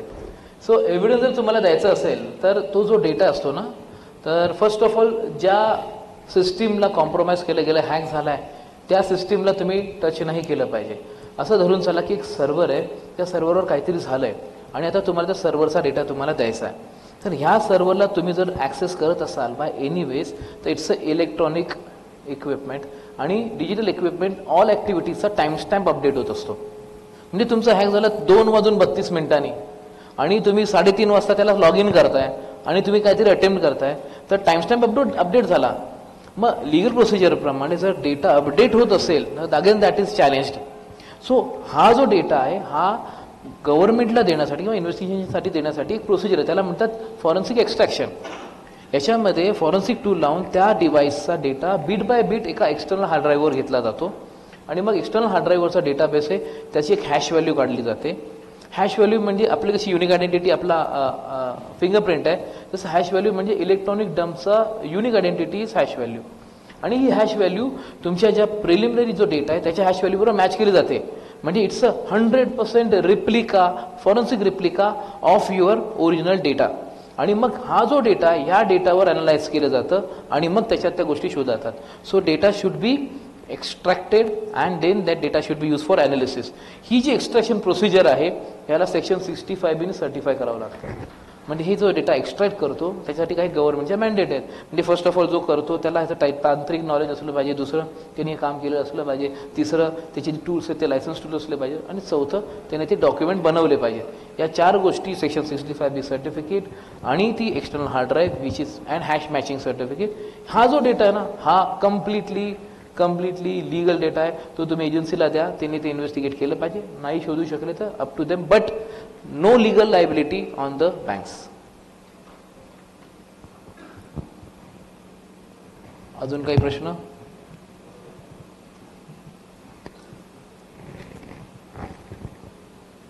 काही प्रश्न आहेत? रमेश साहेब, मग आता परीक्षा घेऊयात. हा, so thank you very much Fundkar saheb, Rameja saheb, आणि to for giving this opportunity, valuable opportunity.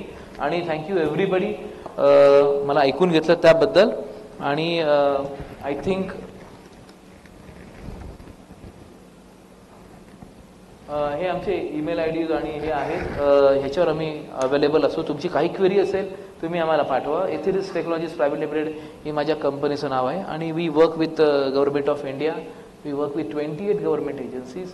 We work with many nationalise bank, many cooperative credit societies, banks, urban cooperative banks, and we work with investment insurance companies, and we are available to assist you, and see you then. Thank you very much, and wish you all the very best.